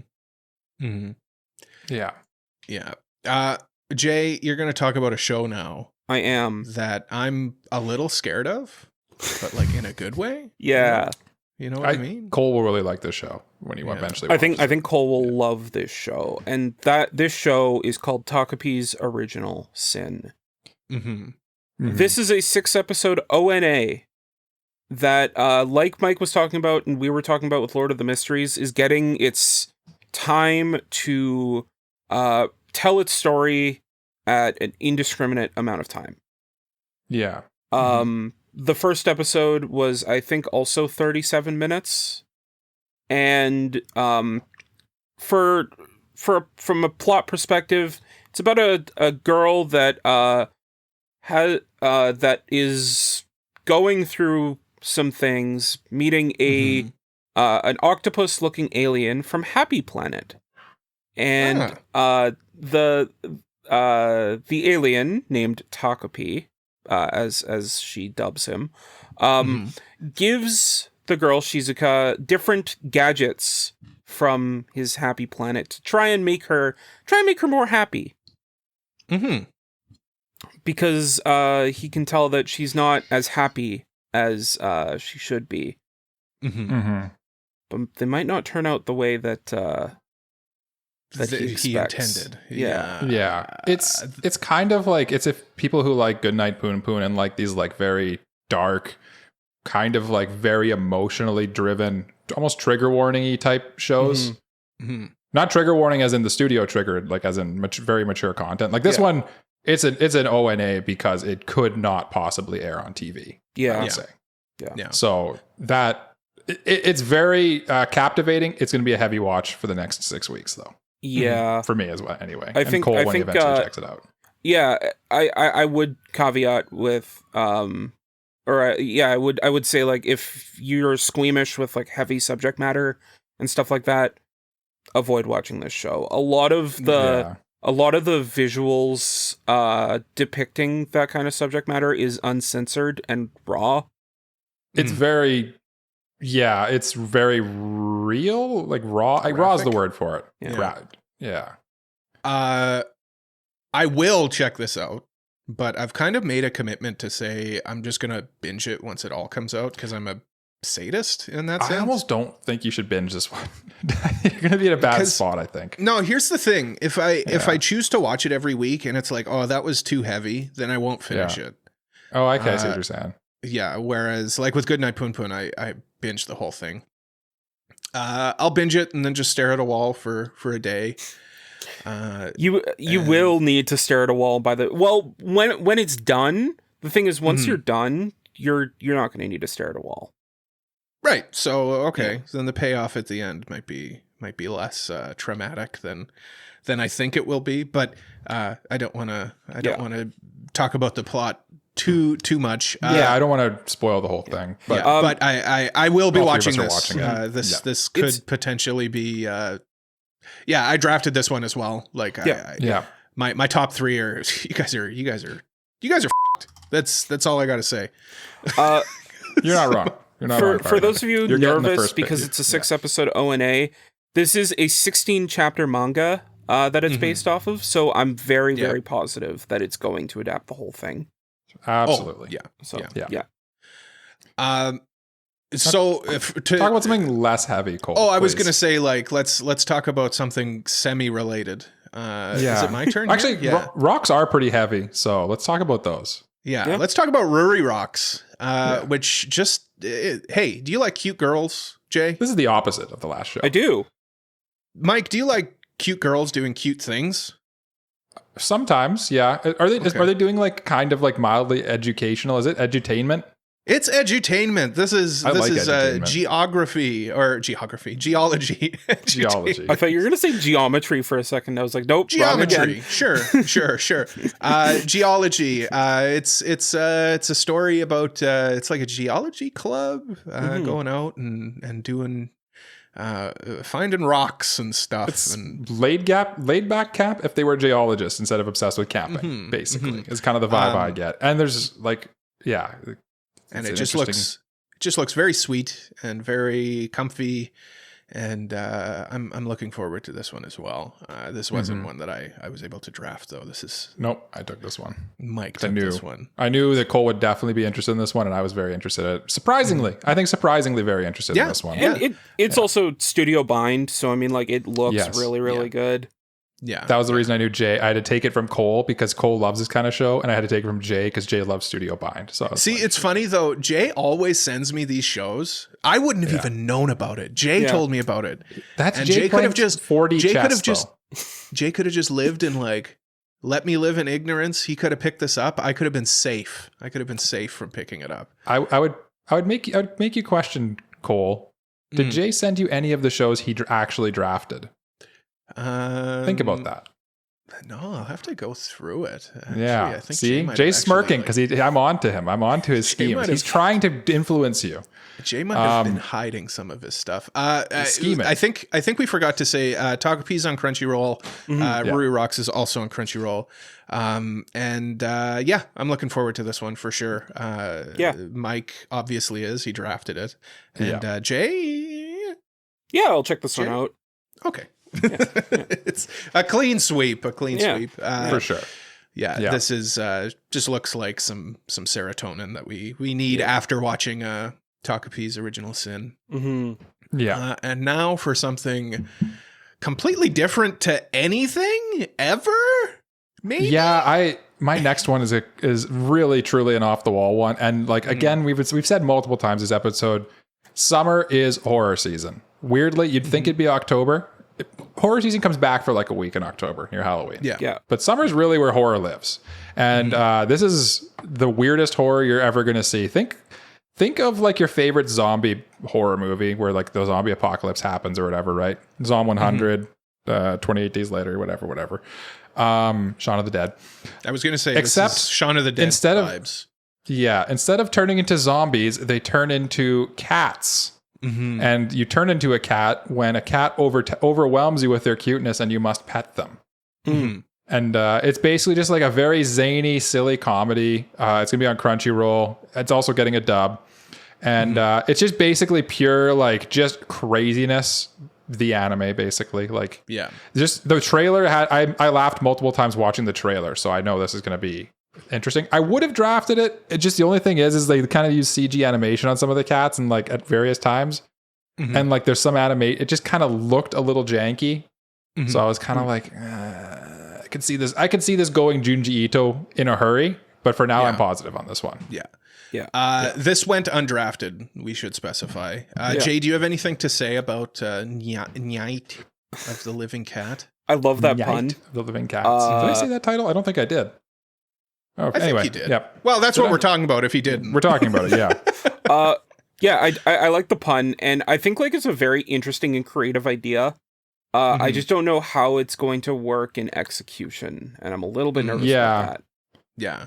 I feel like there's enough to be concerned about here. Yeah. I don't want to like poo-poo on it because it could be good, but I get Nokotan vibes from this. Like how long can the joke... Yeah, that's what I was just thinking. It's like zombies, but they're cats instead, and aren't they cute? Yeah. I think it'll be good. I think this would have been like a good, like maybe 2-part OVA or something like that. I'm concerned that like this is a show. This is like a full-on show, and how long can that joke, how far can that joke carry it, you know? Yeah. Yeah, that's kind of where I'm coming at it from. Unless they play it really straight, and if they do that, then I'm also worried that it's going to like not be taken as seriously. Yeah. We'll see though. We'll see. I hope it's good. Cautiously optimistic, I think, is our vibe on that one. Jay, I think you're cautiously optimistic about this next one, though. Yeah. And you can watch it everywhere. This next one, you can watch on my fridge. Just like turn on a streaming service. It's probably there. Open your eyes in the morning. It's probably playing on your eyelids. It's probably playing on the ceiling. You can watch it on your Samsung fridge if you want. Yeah. You probably actually can, like unironically. Like unironically, because it's going to be on Samsung TV Plus. So if you have the app on your Samsung smart fridge, you will be able to watch this show. The show is Tougen Anki, Legend of the Cursed Blood, though most people just call it Tougen Anki. I'm going to call it Legend of the Cursed Blood, just to spite you. I knew it. Mike just loves actualing me like that.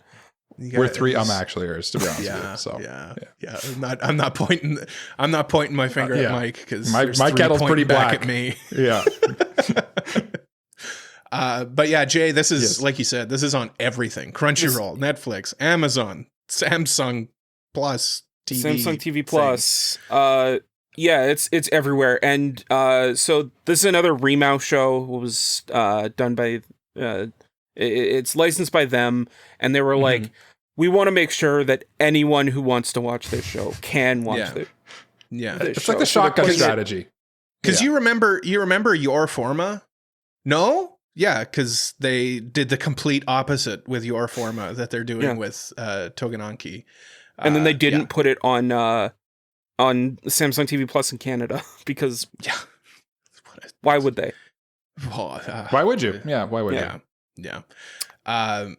But yeah, Jay, what is this? So this show is a Exorcist adjacent show where like some kids are born with demon blood and they get the power to like manipulate their blood to be whatever they want it to be, kind of thing.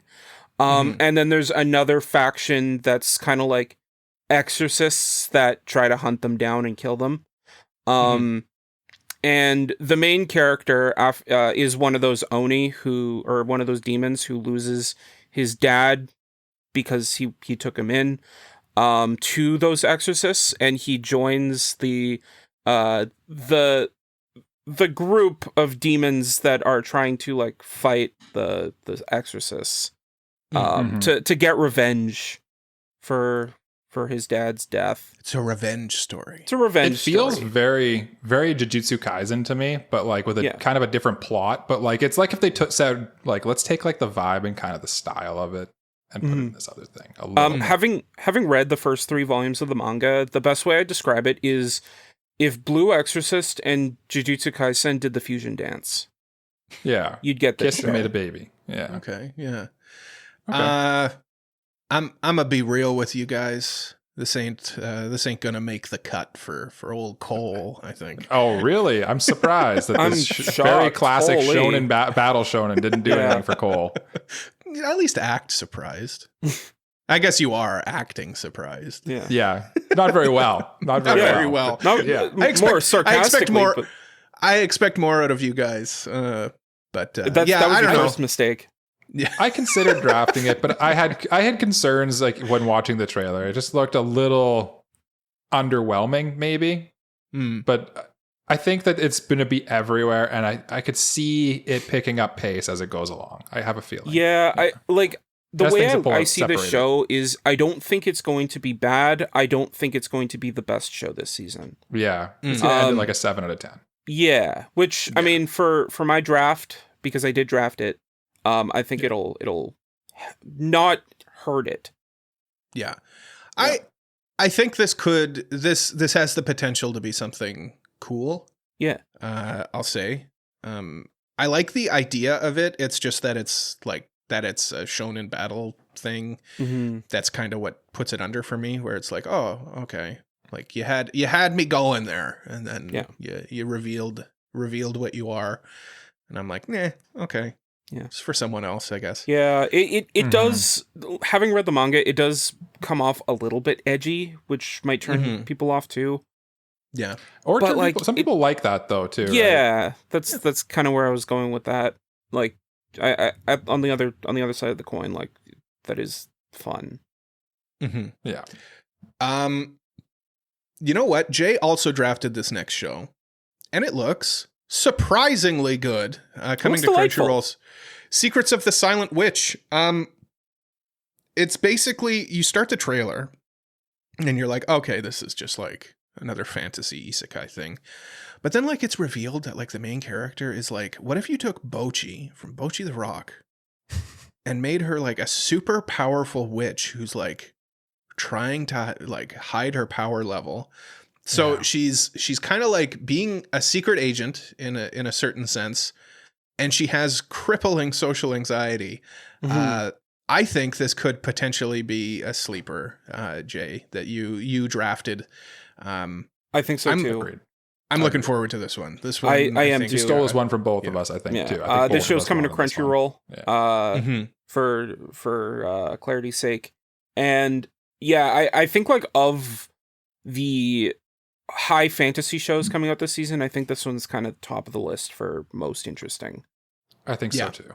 Yeah, I think it's got some nice hats that it's wearing, and not too many of them, I think. No, it seems like it has just the right amount, and like it seems like it's touching on like the kind of cozy, comfy vibes, while also having a little bit more of a plot to it, while also having interesting characters, like kind of an interesting concept that you don't see. I can't think of another show like this, really, other than I guess Bocchi, but Bocchi's different too, because like I guess it sort of is because she's really strong at what she does, and then but this one's a little more fantasy, I guess. Yeah, it's like, similar in the sense, like the main character is similar, but they're obvious. Like the whole setting is completely Different. Yeah. Foreign. Yeah.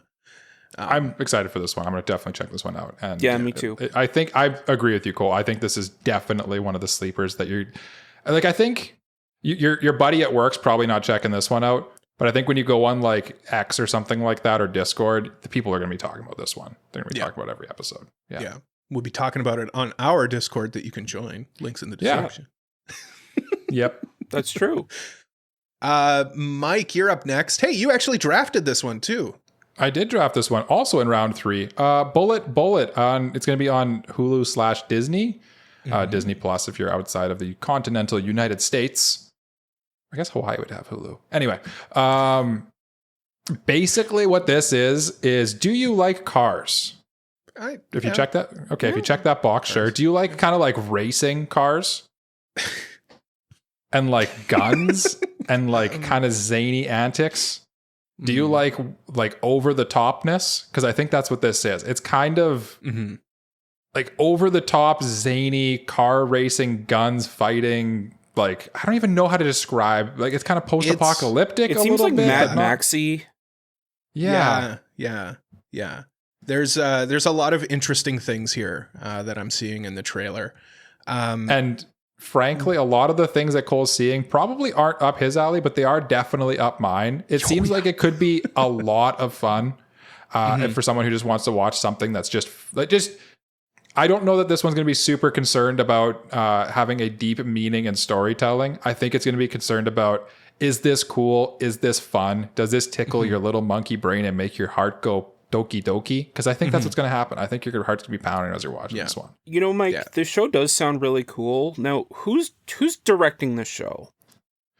Well, Jay, it's interesting that you bring that up because you also brought that up when I drafted it. So this one's by the studio that did hit anime Ninja Kamui. I mean, award-winning Ninja Kamui. Award-winning Ninja Kamui. Yeah, you're right. Yeah. And that gives you reason to pause for sure. Because like this definitely, when I drafted it, I was kind of like, it does have potential to go sideways in a very similar way as Ninja Kamui. Because it kind of looks, it's an original. It kind of like, you don't know what it's going to be about. Usually the problem with anime originals is they could go either way. Yeah, like because they're coming up with a story on the fly a lot of the times, and then sometimes it's just not as well thought out. And yeah. But I think the action will save this one, honestly, and I'm excited for it. Are you guys? Is there any chance of either you checking this out when it airs? I will say, it's like when two drops, I think, right? It's 2 drops. The first 8 episodes drop on, I think it's the 4th, and then the rest drop like a month later. Yeah. When Jay had me in the chair. And we were watching the trailers. This one came up, and I just kind of turned to Jay, and I'm like, "Mike's drafting this. This is a this is a Mike show, 100%." Yeah. I'm out on this one. I'm out on this one, dog. I don't think this one's for me. No, I'm pulling up my lawn chair and gonna watch from the sidelines. Yeah, we'll see how it goes. Yeah, what does that even mean? Just see what happens. See what happens. Just check see how the internet reacts to it. If people say like, "Oh, it's good," then I'll tune in. Yeah, I think that's probably the move. I think if like people scream and run away in horror, then I'm gonna just continue to eat my popcorn and go, yes. Yeah. I think probably from here on out, looking at these shows, that's probably the way to go, to be honest with you. Like looking pretty well, like from bullet down on our list here. I think most of them are kind of, let's give this like maybe an episode or two or see what happens. They're see what happens shows. Yeah. Jay, you have a show though next here. I do. And if you were looking for more romance stuff this season, boy, do I have a show for you. Dealing with Mikadono Sisters is a Breeze is coming to Crunchyroll this season, and it's just a fun show about a guy who's the son of a well-known celebrity who finds his way into the home of 3 prodigies in different fields, and he ends up becoming kind of their caretaker in different ways, and romance hijinks ensue. All 3 of the girls have step on me energy, which I'm looking directly at Cole when I say that. Why are you looking at me? You know why. You know why. And he didn't argue, Jay. Sorry? I said, see, he didn't argue. He knows he's not arguing. What can I say? What could I possibly say? And that is basically the show. It, having read a little bit of the manga, it is a lot of fun, if not a little generic. The main guy is like cinnamon roll-y, and I think it contrasts with the step on me energy well, but there's a lot of other good romance shows airing this season, so it's probably going to be overshadowed. It's probably why none of us drafted it. Yeah, and I'm kind of surprised a little bit because this kind of feels like this season's one where Jay comes to me and he says, look, this could be this season's quintessential quintuplets. And I'm surprised no one said it yet because it's... I was going to bring it up. I was going to bring up because like the problem with the show is like Quince has like a mystery tied to it. Oh, okay. Where there's a little bit more intrigue of like who does the main character end up with, where this one, it doesn't really matter. Okay. Yeah. I will also say that we've been bitten by this is the next Quince multiple times. Yeah. And I think we just have to accept that. Yeah. It's done. Quince is Quince. And, there's one that's coming. Just give it some time. No, Jay. Oh, he won't give up. He won't give up. No, I might. No, because I know that there's one coming. Show. He said that a few times before, my friend. I might check this one out just because I like honestly, the trailer was intriguing to me. It seemed like an intriguing concept, the most so of this genre in recent entries, I would say. Yeah, I'll check it out. It out, but I don't have high hopes. I'll say no. The bar, the expectations are set low, so it should be easy to exceed those expectations. But yeah, this went undrafted. I think it probably would have gone drafted if we went a little bit further. But I probably would have drafted it 6th. Yeah. I feel like that's probably an edge player. Yeah, I feel like that's an appropriate place for it. It's also getting a dub. I'll probably watch a couple episodes of the dub, just a low barrier of entry, right? So yeah. Hey, it's our friend High Dive. It's been a while since we've seen High Dive. Not many shows on High Dive this season. They have not 2. Many. Yeah, not many. Maybe shows. 3. Amazon's outbidding them, I think. The show we're going to talk about next was the start of my going off the board in the draft. I want to talk about Bad Girl, which just looks goofy and zany and fun. Basically, the main character looks like a degenerate, but she's actually just like, she wants to be a degenerate, but she's very small, and like everybody's like, oh, look at her. She's trying to be a degenerate, but she's so cute. Yeah, I don't know. Something about this. This is the show for me that's like ooga booga. Here it is for Cole's monkey brain. It kind of has that vibe. It has like that kind of memey, like internet meme waifu culture zeitgeist that's sort of like there's always a show like this that comes out every season that captures the heart of like the otaku. And I feel like this is that this season's a little bit. Yeah. I'm not expecting big things from this one, but I am expecting things.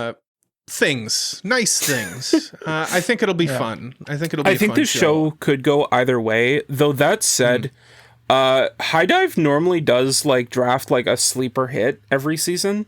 Yeah. And to be fair, that might just be Call the Night, but like, It's not even a sleeper hit though at this point because it's just a hit. Yeah. No, but like that might be their like hit of the season that they've.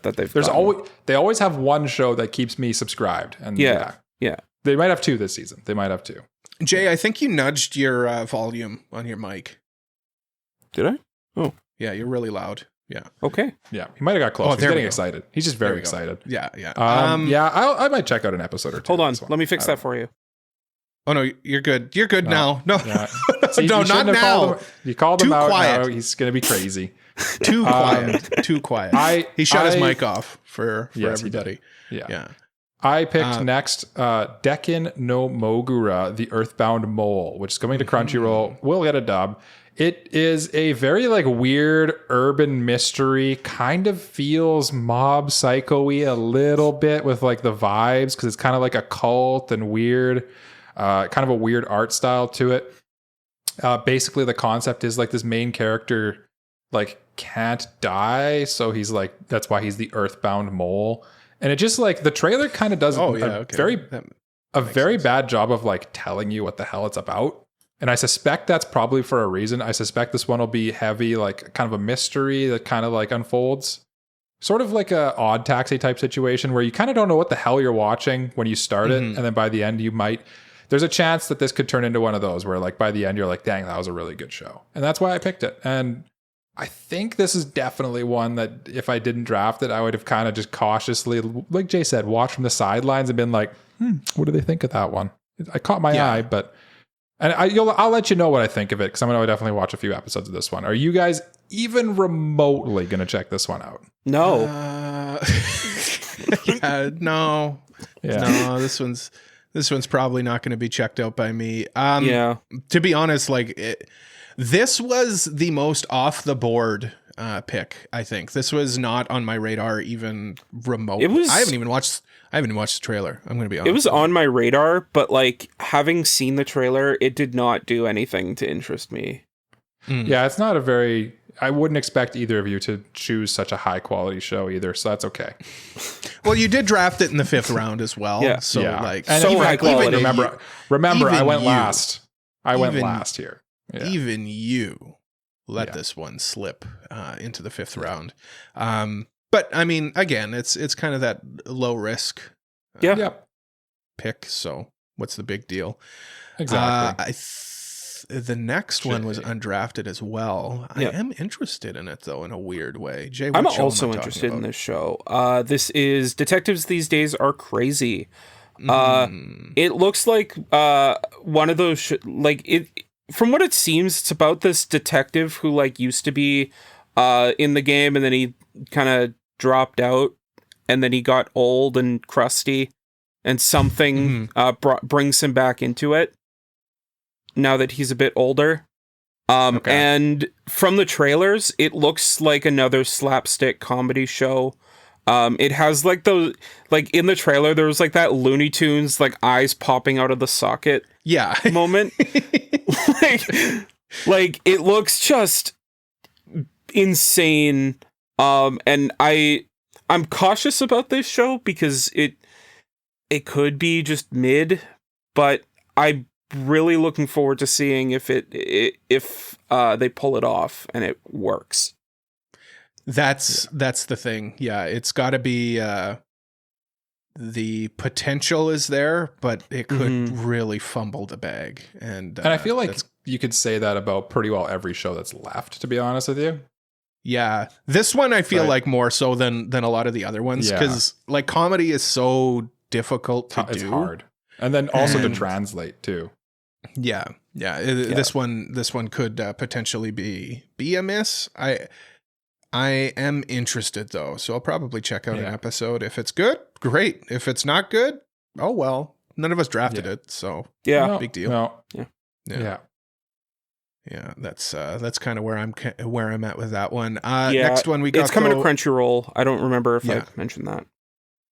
Next one's also coming to Crunchyroll, and that is With You in the Rain, which screams this is a Cole show. Yeah, it does. But also screams I don't know what's happening. We've got a pretty lady, and she adopts a tanuki. And that's about all I know about it. It looks like one of those shows where it's kind of very similar, to you really like March Comes in Like a Lion. It feels like that, where it's kind of a character that learns to love themselves a little more through this weird relationship they would have with this tanuki. Also, you get cute tanuki vibes. I suspect this one might be a sleeper hit as well. I think it's short, right? Isn't it? It's not. I don't think it's 12 episodes. I could be wrong, but I don't know either. This probably would have been a round 6er for me. It didn't make the cut quite because it could potentially just kind of be meh. With a show like this, it really depends on the execution if it's well done or not. So I felt like the risk was too high for this one. Jay, do you know anything about this? Have you read the manga or anything? I haven't. Just having watched the trailer, it just looks like a cute slice of life show between a girl and a tanuki. Normal story. Yeah. And also, the main girl is voiced by Sayori Hayami, and we like that here at AniPro Studios. We do like that at AniPro. She's good. I like her. Yeah. She's no Kana Hanazawa, but she's pretty good. Yeah, she isn't. under the recommendations on AniList for the manga, I see A Man and His Cat and Yotsuba and Masterful Cat is depressed again today. So I feel like I think you can kind of put a picture together what this one's about, and based on that. Yeah. Mike, you've got an interesting one here. I do have a very interesting one here. Yeah, Netflix has picked up a show called Leviathan. It's going to be based on a actual Western like steampunk fantasy novel that takes place in like an alternate history of, I think it's like World War I era, right? World War I, yeah. So like you kind of get, the trailer starts off with like, it's very clearly like, okay, this is very like World War I, sort of like fantasy a little bit, because there's some steampunk elements and kind of like technology that doesn't really exist in there. And then all of a sudden there's like a giant jellyfish thing that they're flying on, and like these weird bird creatures that are like dropping bombs, and then you're like, oh, this is like full on sci-fi, like fantasy weirdness going on. And then to top off the weirdness, it's animated by Studio Orange. Cole, what does Studio Orange do when they animate things? Good. They do good. So like we give it the benefit of the doubt, but it is CG animation, and the animation in this one. Oh, that's what you were looking for. The CG. Yes, that's what I was looking for you to say. They only do CG animation, right? So it's fully 3D CG animation, which is going to turn a lot of people off. But Studio Orange, as we've said many times on the podcast, gets the benefit of the doubt when it comes to CG animation, because they frankly do it the best. Yeah, and I'm curious to see where they go with this one. I guess the theme of my draft really was, I picked this one in round 4, by the way. The theme of my draft is just, I wanted different things. I wanted just things that are not normal, that you don't see every day. And this checks that box. You don't see this in anime all the time. Are you guys at all interested in Leviathan? Yes. Yeah. I'll be checking it out. Yeah. This would have been a pick for me. I have listened to the audiobook of this. It's from Studio Orange. It's steampunk, which I'm not crazy about, but it's also mechs, which I do like. We do like a mech here, we take those. And alternate history. It's from a period in history that's not really explored that often. Everybody always explores World War II, but World War I is an interesting period as well. That's the thing with trilogies. Like the best one's always the middle one. Just leave that there. Yeah, just leave that there. I'm not touching that. But yeah, I'm certainly definitely interested in this one. And Jay, you also are. I am a little bit cautious about it, because the animation does look a little janky, but you never know. Like, that also might have been like an early footage trailer, and they might have spruced it up since. Yeah. The thing that kind of worries me is most of Orange's other entries that look good in 3D CG are anthropomorphic animals or rocks. This is the first one with truly like where they're trying to replicate Trigun Stampede humans. was good. They did Trigun. I forgot about Trigun Stampede. But Trigun Stampede looked better than this. Yeah. Off the Trigun off did, the dome. But that's what I mean. Like, I think Jay might be onto something where it could have been like an early animation thing. But who knows? Maybe once it's all put together, it'll look different too. Because I trust Orange. They haven't really made anything bad. Yeah, they get the benefit of the doubt, right? They get the benefit of the doubt, which is why I gave them my draft pick. Yeah. But yeah, that's kind of like, it's kind of has that cosmic horror vibes, and Jay's next one actually has that as well. So let's dig into that. Necronomico and the Cosmic Horror Show. A lot of the reason why I'm into this show is the character designs just look really cool. I love the aesthetic of how the characters look. They looked very similar to the designs for Gundam G-Quarks from this past season, and that was the kind of the thing that drew my eye to it. But the thing that's not that with this show is it's very death gamey. It's like a death game. I think like someone's trying to save their childhood friend or something. And it looks interesting.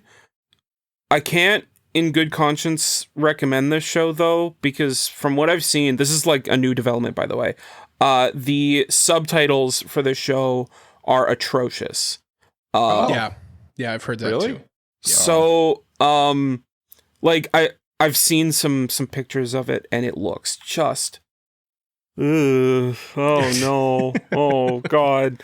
I think like there's literally a line in it that like says like Chat GPT says, and then like it has like the text of what's being said, and it's like, oh no.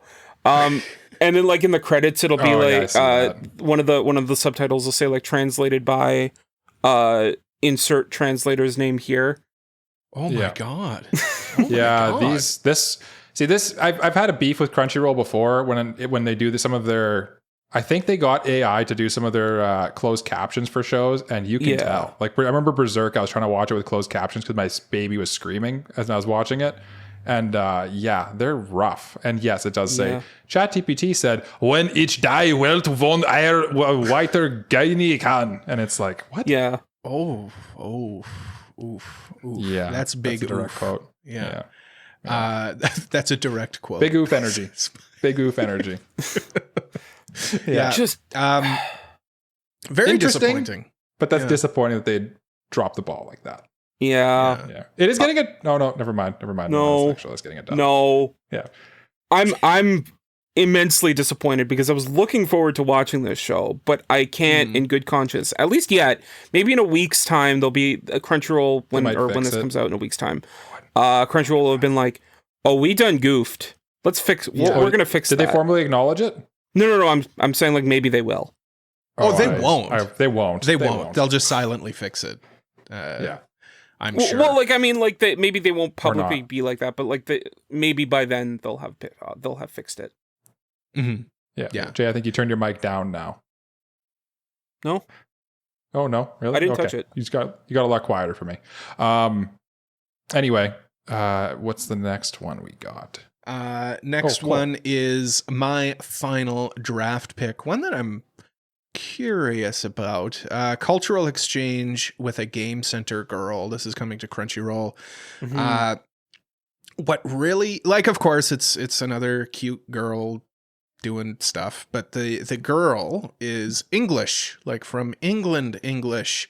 Yeah. And she speaks English in this. And voiced by Saliamaki. So actual, like, it's very like Japanese sounding English, but it is English, undeniably. Yeah. Well, there is a questionable aspect to the English though, which I think Cole was about to get to. I talked about it in the draft, but I didn't really want to harp on it too much. But you brought it up, so I will harp on it now. Harp on it quickly. I'll harp on it quickly. I think that the use of an English accent was a questionable choice. It's also really funny. Apparently, the person who coached her for English accent, for her English accent for this role, was Connor from Trash Taste. Oh. Well, I mean, maybe it'll be better in the show. Yeah. Maybe it'll be better in the show because it was just the trailer. It sounded, I'm going to sound really silly saying this. It sounded Australian. It sounded Australian more than it kind of did a little bit. Yeah. Which again, maybe Joey coached her. Maybe that was just the trailer itself that was doing that. Yeah. It seems like a cool show though. I'm curious to check it out. It's getting a dub. Cute. I'm definitely going to watch the dub, frankly. The dub. Then you're not going to get the I think this one you got to watch subbed. There'll be an actual Saliamaki goodness. Well, it'll still be an actual Saliamaki English person, hopefully. Yeah. No, it'll be Saliamaki doing the English voice too. Oh, you think I just mean like one person's going to be speaking Japanese, the other person's going to be speaking English. Yeah. I guarantee you it'll be Saliamaki doing the dub. Watch it not be. I guarantee it. She's done it before. She did it on Tomo-chan as a girl. She did. But like that wasn't even I don't think she was even like speaking full English in that show. It was like no, but I mean like she it's happened before where she does the dub for a character she does in Japanese. I guarantee it'll be her. I just mean you're missing out on the I understand. I understand the language difference. I'm just not as bothered by it, I think. Yeah. I wonder what they'll make her do then. Actually, that could be an interesting dub in that sense. Is she going to speak French or something in the dub? Anyway, I think Mike, you got the last one in the proper round here. Yes, And I that want is- to talk about the shy princess and the assassin. The shy hero and the assassin princess. Mix that up. Princess is the assassin. Princess is. I'll say that one more time. The shy hero and the assassin princess is on Yes. Crunchyroll. It's coming.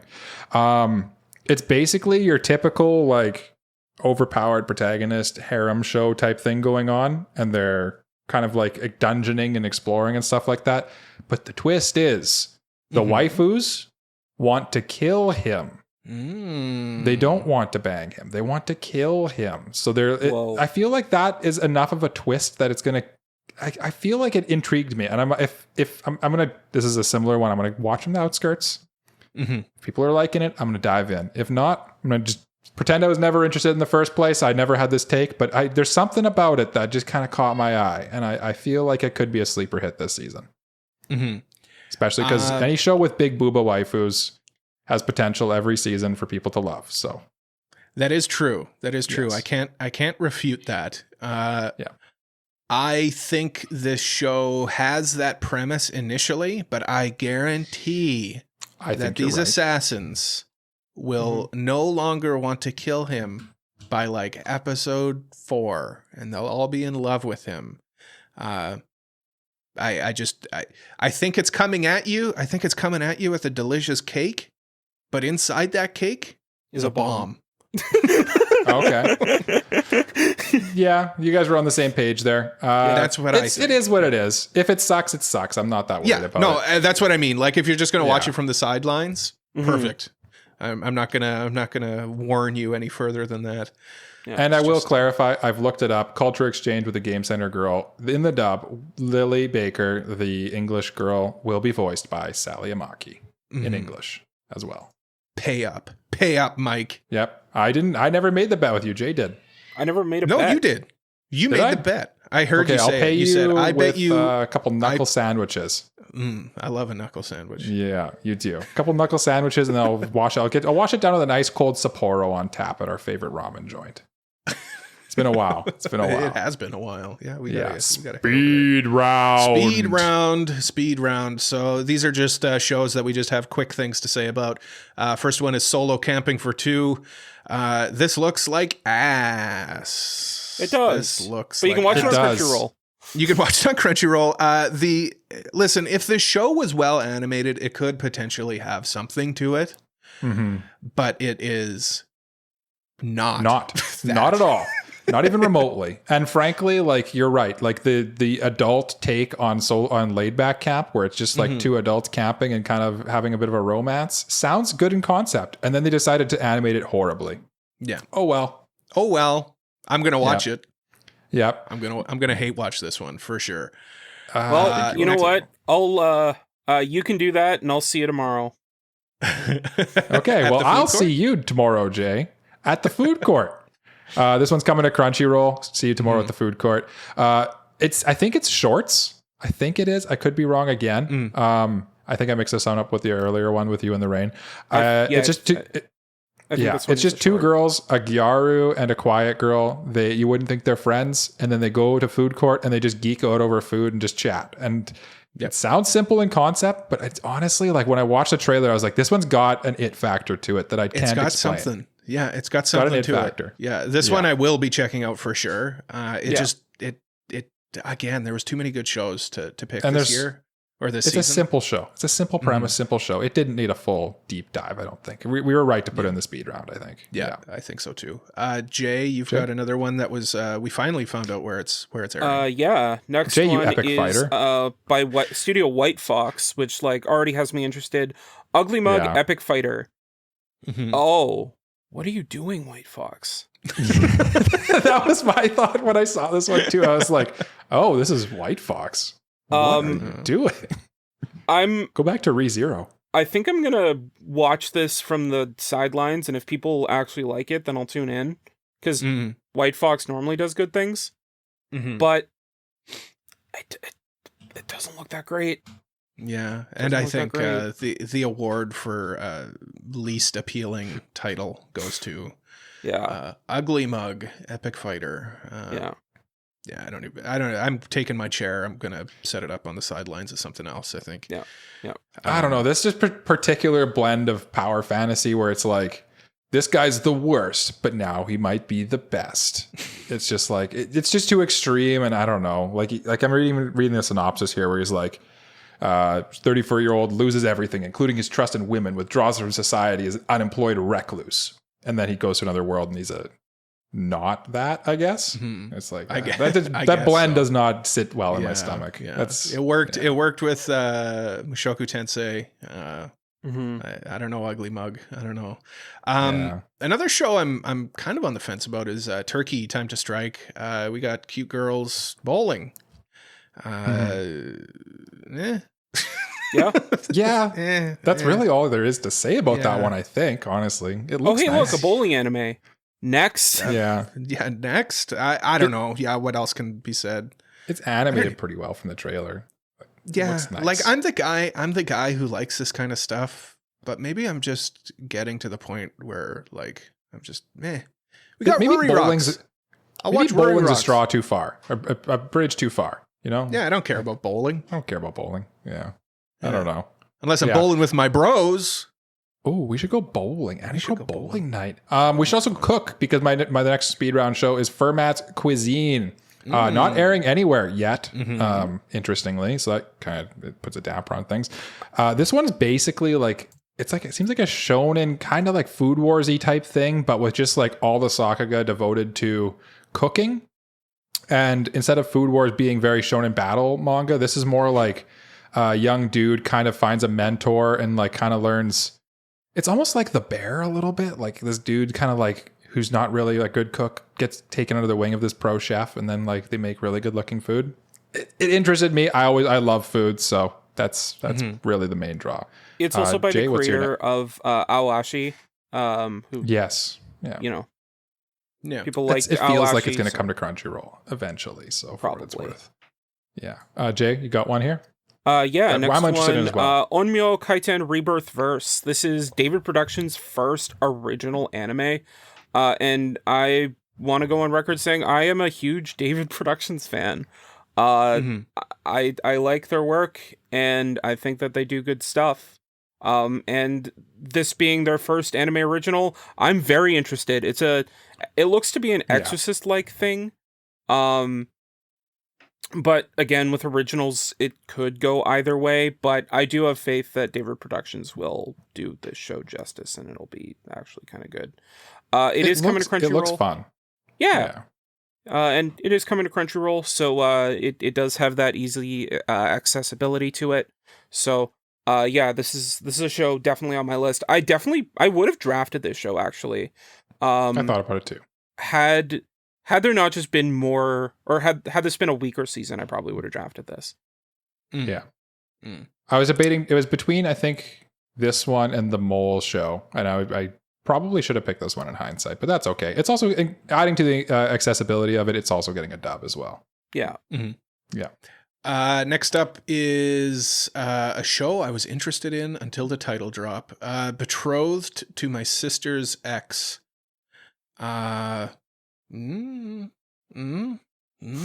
Like, listen, if you're gonna like give us the incest bait, just go all the way with it. You know, like why does it got to be your sister's ex? Like that's just such a cop out almost. It's such a cop out. Not that I'm into that, but like, cowards, you cowards. Yeah, go all the way or don't go at all. I don't know. Looks lame. You heard it from Cole first. He wants these siblings to go all the way. Anyway. No, at least other shows will. Whatever. I know what you're saying. But Cole, listen. You listen to me right here. You look me in the eyes and look at me. There's no freaking way I'll be your lover. Unless? That's the name of the next show we're going to talk about. It's just kind of like a kind of crazy, kind of like zany Yuri style anime that's coming out. Honestly, like the trailer actually looks pretty promising. The problem here, listen close again, it's not announced to be airing anywhere. So you can't watch it unless you're going to pirate it. So that's a problem. It looks pretty funny. It looked pretty fun. If I were to guess, Amazon or YouTube or both. Jay's got guesses. I'm going to guess Crunchyroll. Remo? It is Remo, yeah. Oh, okay. Coming to your fridge. There's no freaking way I'll be your lover unless... I'll watch this. I'm interested. Yeah, I might too. Yeah, I'm interested in this one. Jay? I'm cautiously interested. I've been burned by Yuri anime before, so... You know what helps with burns? Water. It's magical. Water. Magic water. The Water Magician. I don't have a lot to say about this aside from the fact that the trailer actually looks pretty decent. That water animation actually looked kind of good. But aside from that, it looks like a generic isekai anime, so shrug. Yeah. But it's coming to Crunchyroll, so I mean, hey. Yeah. Next one, I think Mike. I think we mixed up the order. We mixed up. Yeah. Oh, no, you go ahead, Mike, because I think Jay wanted to do that one. Mike, we will skip my turn. Go ahead. I see. You're saving yours for last. I got you. Okay. My last one I'm going to talk about is Cleavatess. There's just something about it that I kind of got like... I watched the trailer, and while it didn't really inspire me, I couldn't help but like... It was like when you drink like sparkling water and you get that little aftertaste of like grapefruit or something. I got like a little aftertaste of Berserk or Claymore or something. There's something about it that just tickled my taste buds in a different way. It's like there's a good show in the same room. Yeah. And it could be this one. And maybe it's just, I don't know, but it's on Crunchyroll. It's getting a dub. It's an adaptation of a webtoon. Vaguely interested in this one. Me too, Mike. I don't know what it was. Something about it piqued my interest, and I can't put my finger on it. Yeah, I'm glad that at least someone agrees with me on that. There was something when I watched the trailer, I'm like, this doesn't look very good. But I watched the whole trailer and I was like, unless something. I don't know. I don't think Jay was too keen on it though. No. Jay has good taste apparently. Yeah. What were you keen on though, Jay? I don't know if I'm keen on this show. But I do want to talk about it because it's another adaptation of a romance manga that has already finished. Watari-kun's blank is about to collapse. This is another trashy rom-com. Along the lines of something like Domestic Girlfriend or even Rent a Girlfriend. And if that's your thing, there you go. There it is. Jay, that's your thing. That's your thing, man. You're going to watch this. I dropped the manga for what it's worth. But it is coming to Crunchyroll. It has a thriller tag for what it's worth. It does have the thriller tag, and I think the girls in this harem are like yandere-esque. I think. Jay, can you one of them, the main girl, has like yandere tendencies, but it's not like super yandere. Yeah. It seems interesting. It definitely caught my eye when I watched the trailer, but yeah, I don't know that I'm going to seek it out. Yeah. And you know what? I just want to talk about one last show here. Yeah. Isn't there two? I don't even know what the first one is. I don't even know what that is. But I do know animation. Sex Island, the show. Okay. And that's coming to Ocean Vale. I think that's about it. I will watch that for sure. I'll also be watching... I'll also be watching this one. This one is terrific, guys. Okay, it's called A Married Woman's Lips Taste Like Can Chuhai. And the premise is basically this guy goes and gets drunk and has affairs with married women. And that is the most That is the whole thing. That is the most deranged thing I have ever seen in anime. And I've been watching anime for quite a few years at this point. I'm surprised that's the most deranged thing that you've seen in anime. Kind of surprised. The fact that it's just like it's just it's basically NTR vibes, really, right? Yeah. It's like, NTR vibes. It's NTR. This is NTR. Yeah, no, that's just straight NTR. It's got the vibes because it is. That's right. You're right. Yeah, we've got Canadian vibes on this podcast. Because we are. Yeah, it's I don't know. I just find this premise so funny that this is like on you're really interested in it. as like an anticipated anime. And it's funny. It's funny.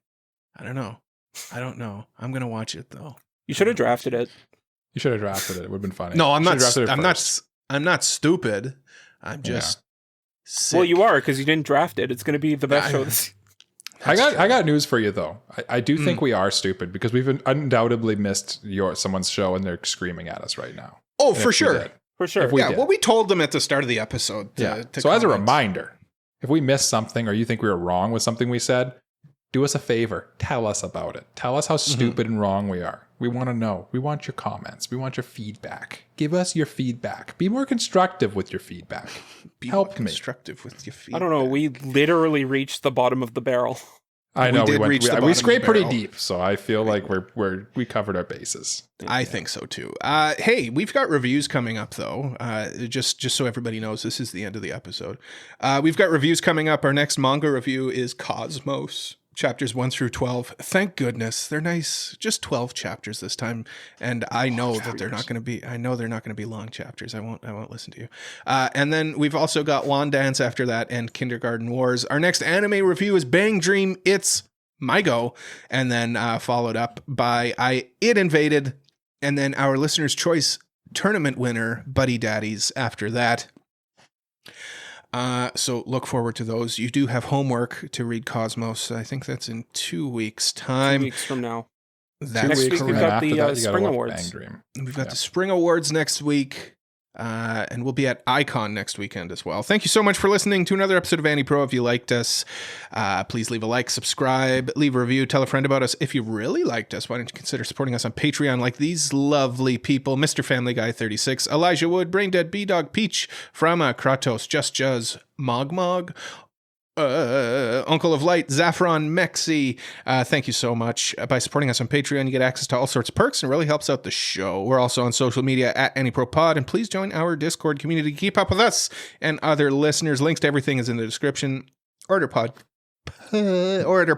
website, AniProPod.com. And like I said, don't forget to come and say hi to us if you're going to be at Icon in Winnipeg, Manitoba from July 11th to the 13th. That's where we will be, and we will be so happy to see you. Jay, lead us. No, Jay, you did it last week. No, you did it Mike's last turn. week. Okay. Mike. You know what? It is Mike's turn, but you did it last week, to be clear. Mike, Yeah, you do it. You do it. Let's do something truly revolutionary. Mhm. Let's all lead a round of bye-byes simultaneously. Okay. In 3. Okay, I'm going to take 2. my headphones off, and then I'll just talk. Okay, yeah. Okay. Ready? I'll take mine off too. Okay. And as we say All right, at thank the you end so of much every for episode of listening. You AniPro, guys are just great. this is wonderful. just how we end the episode. We love And with that, producing. Mike's saying bye-bye. bye-bye, I think. Bye-bye. Bye-bye. My co-hosts are idiots. I can't wait to hear what Mike I said. can't wait to hear what you said, Cole. Oh, I was being genuine. I know, so was I too. Was he, Jay? You were both cussing each other out. Bye-bye.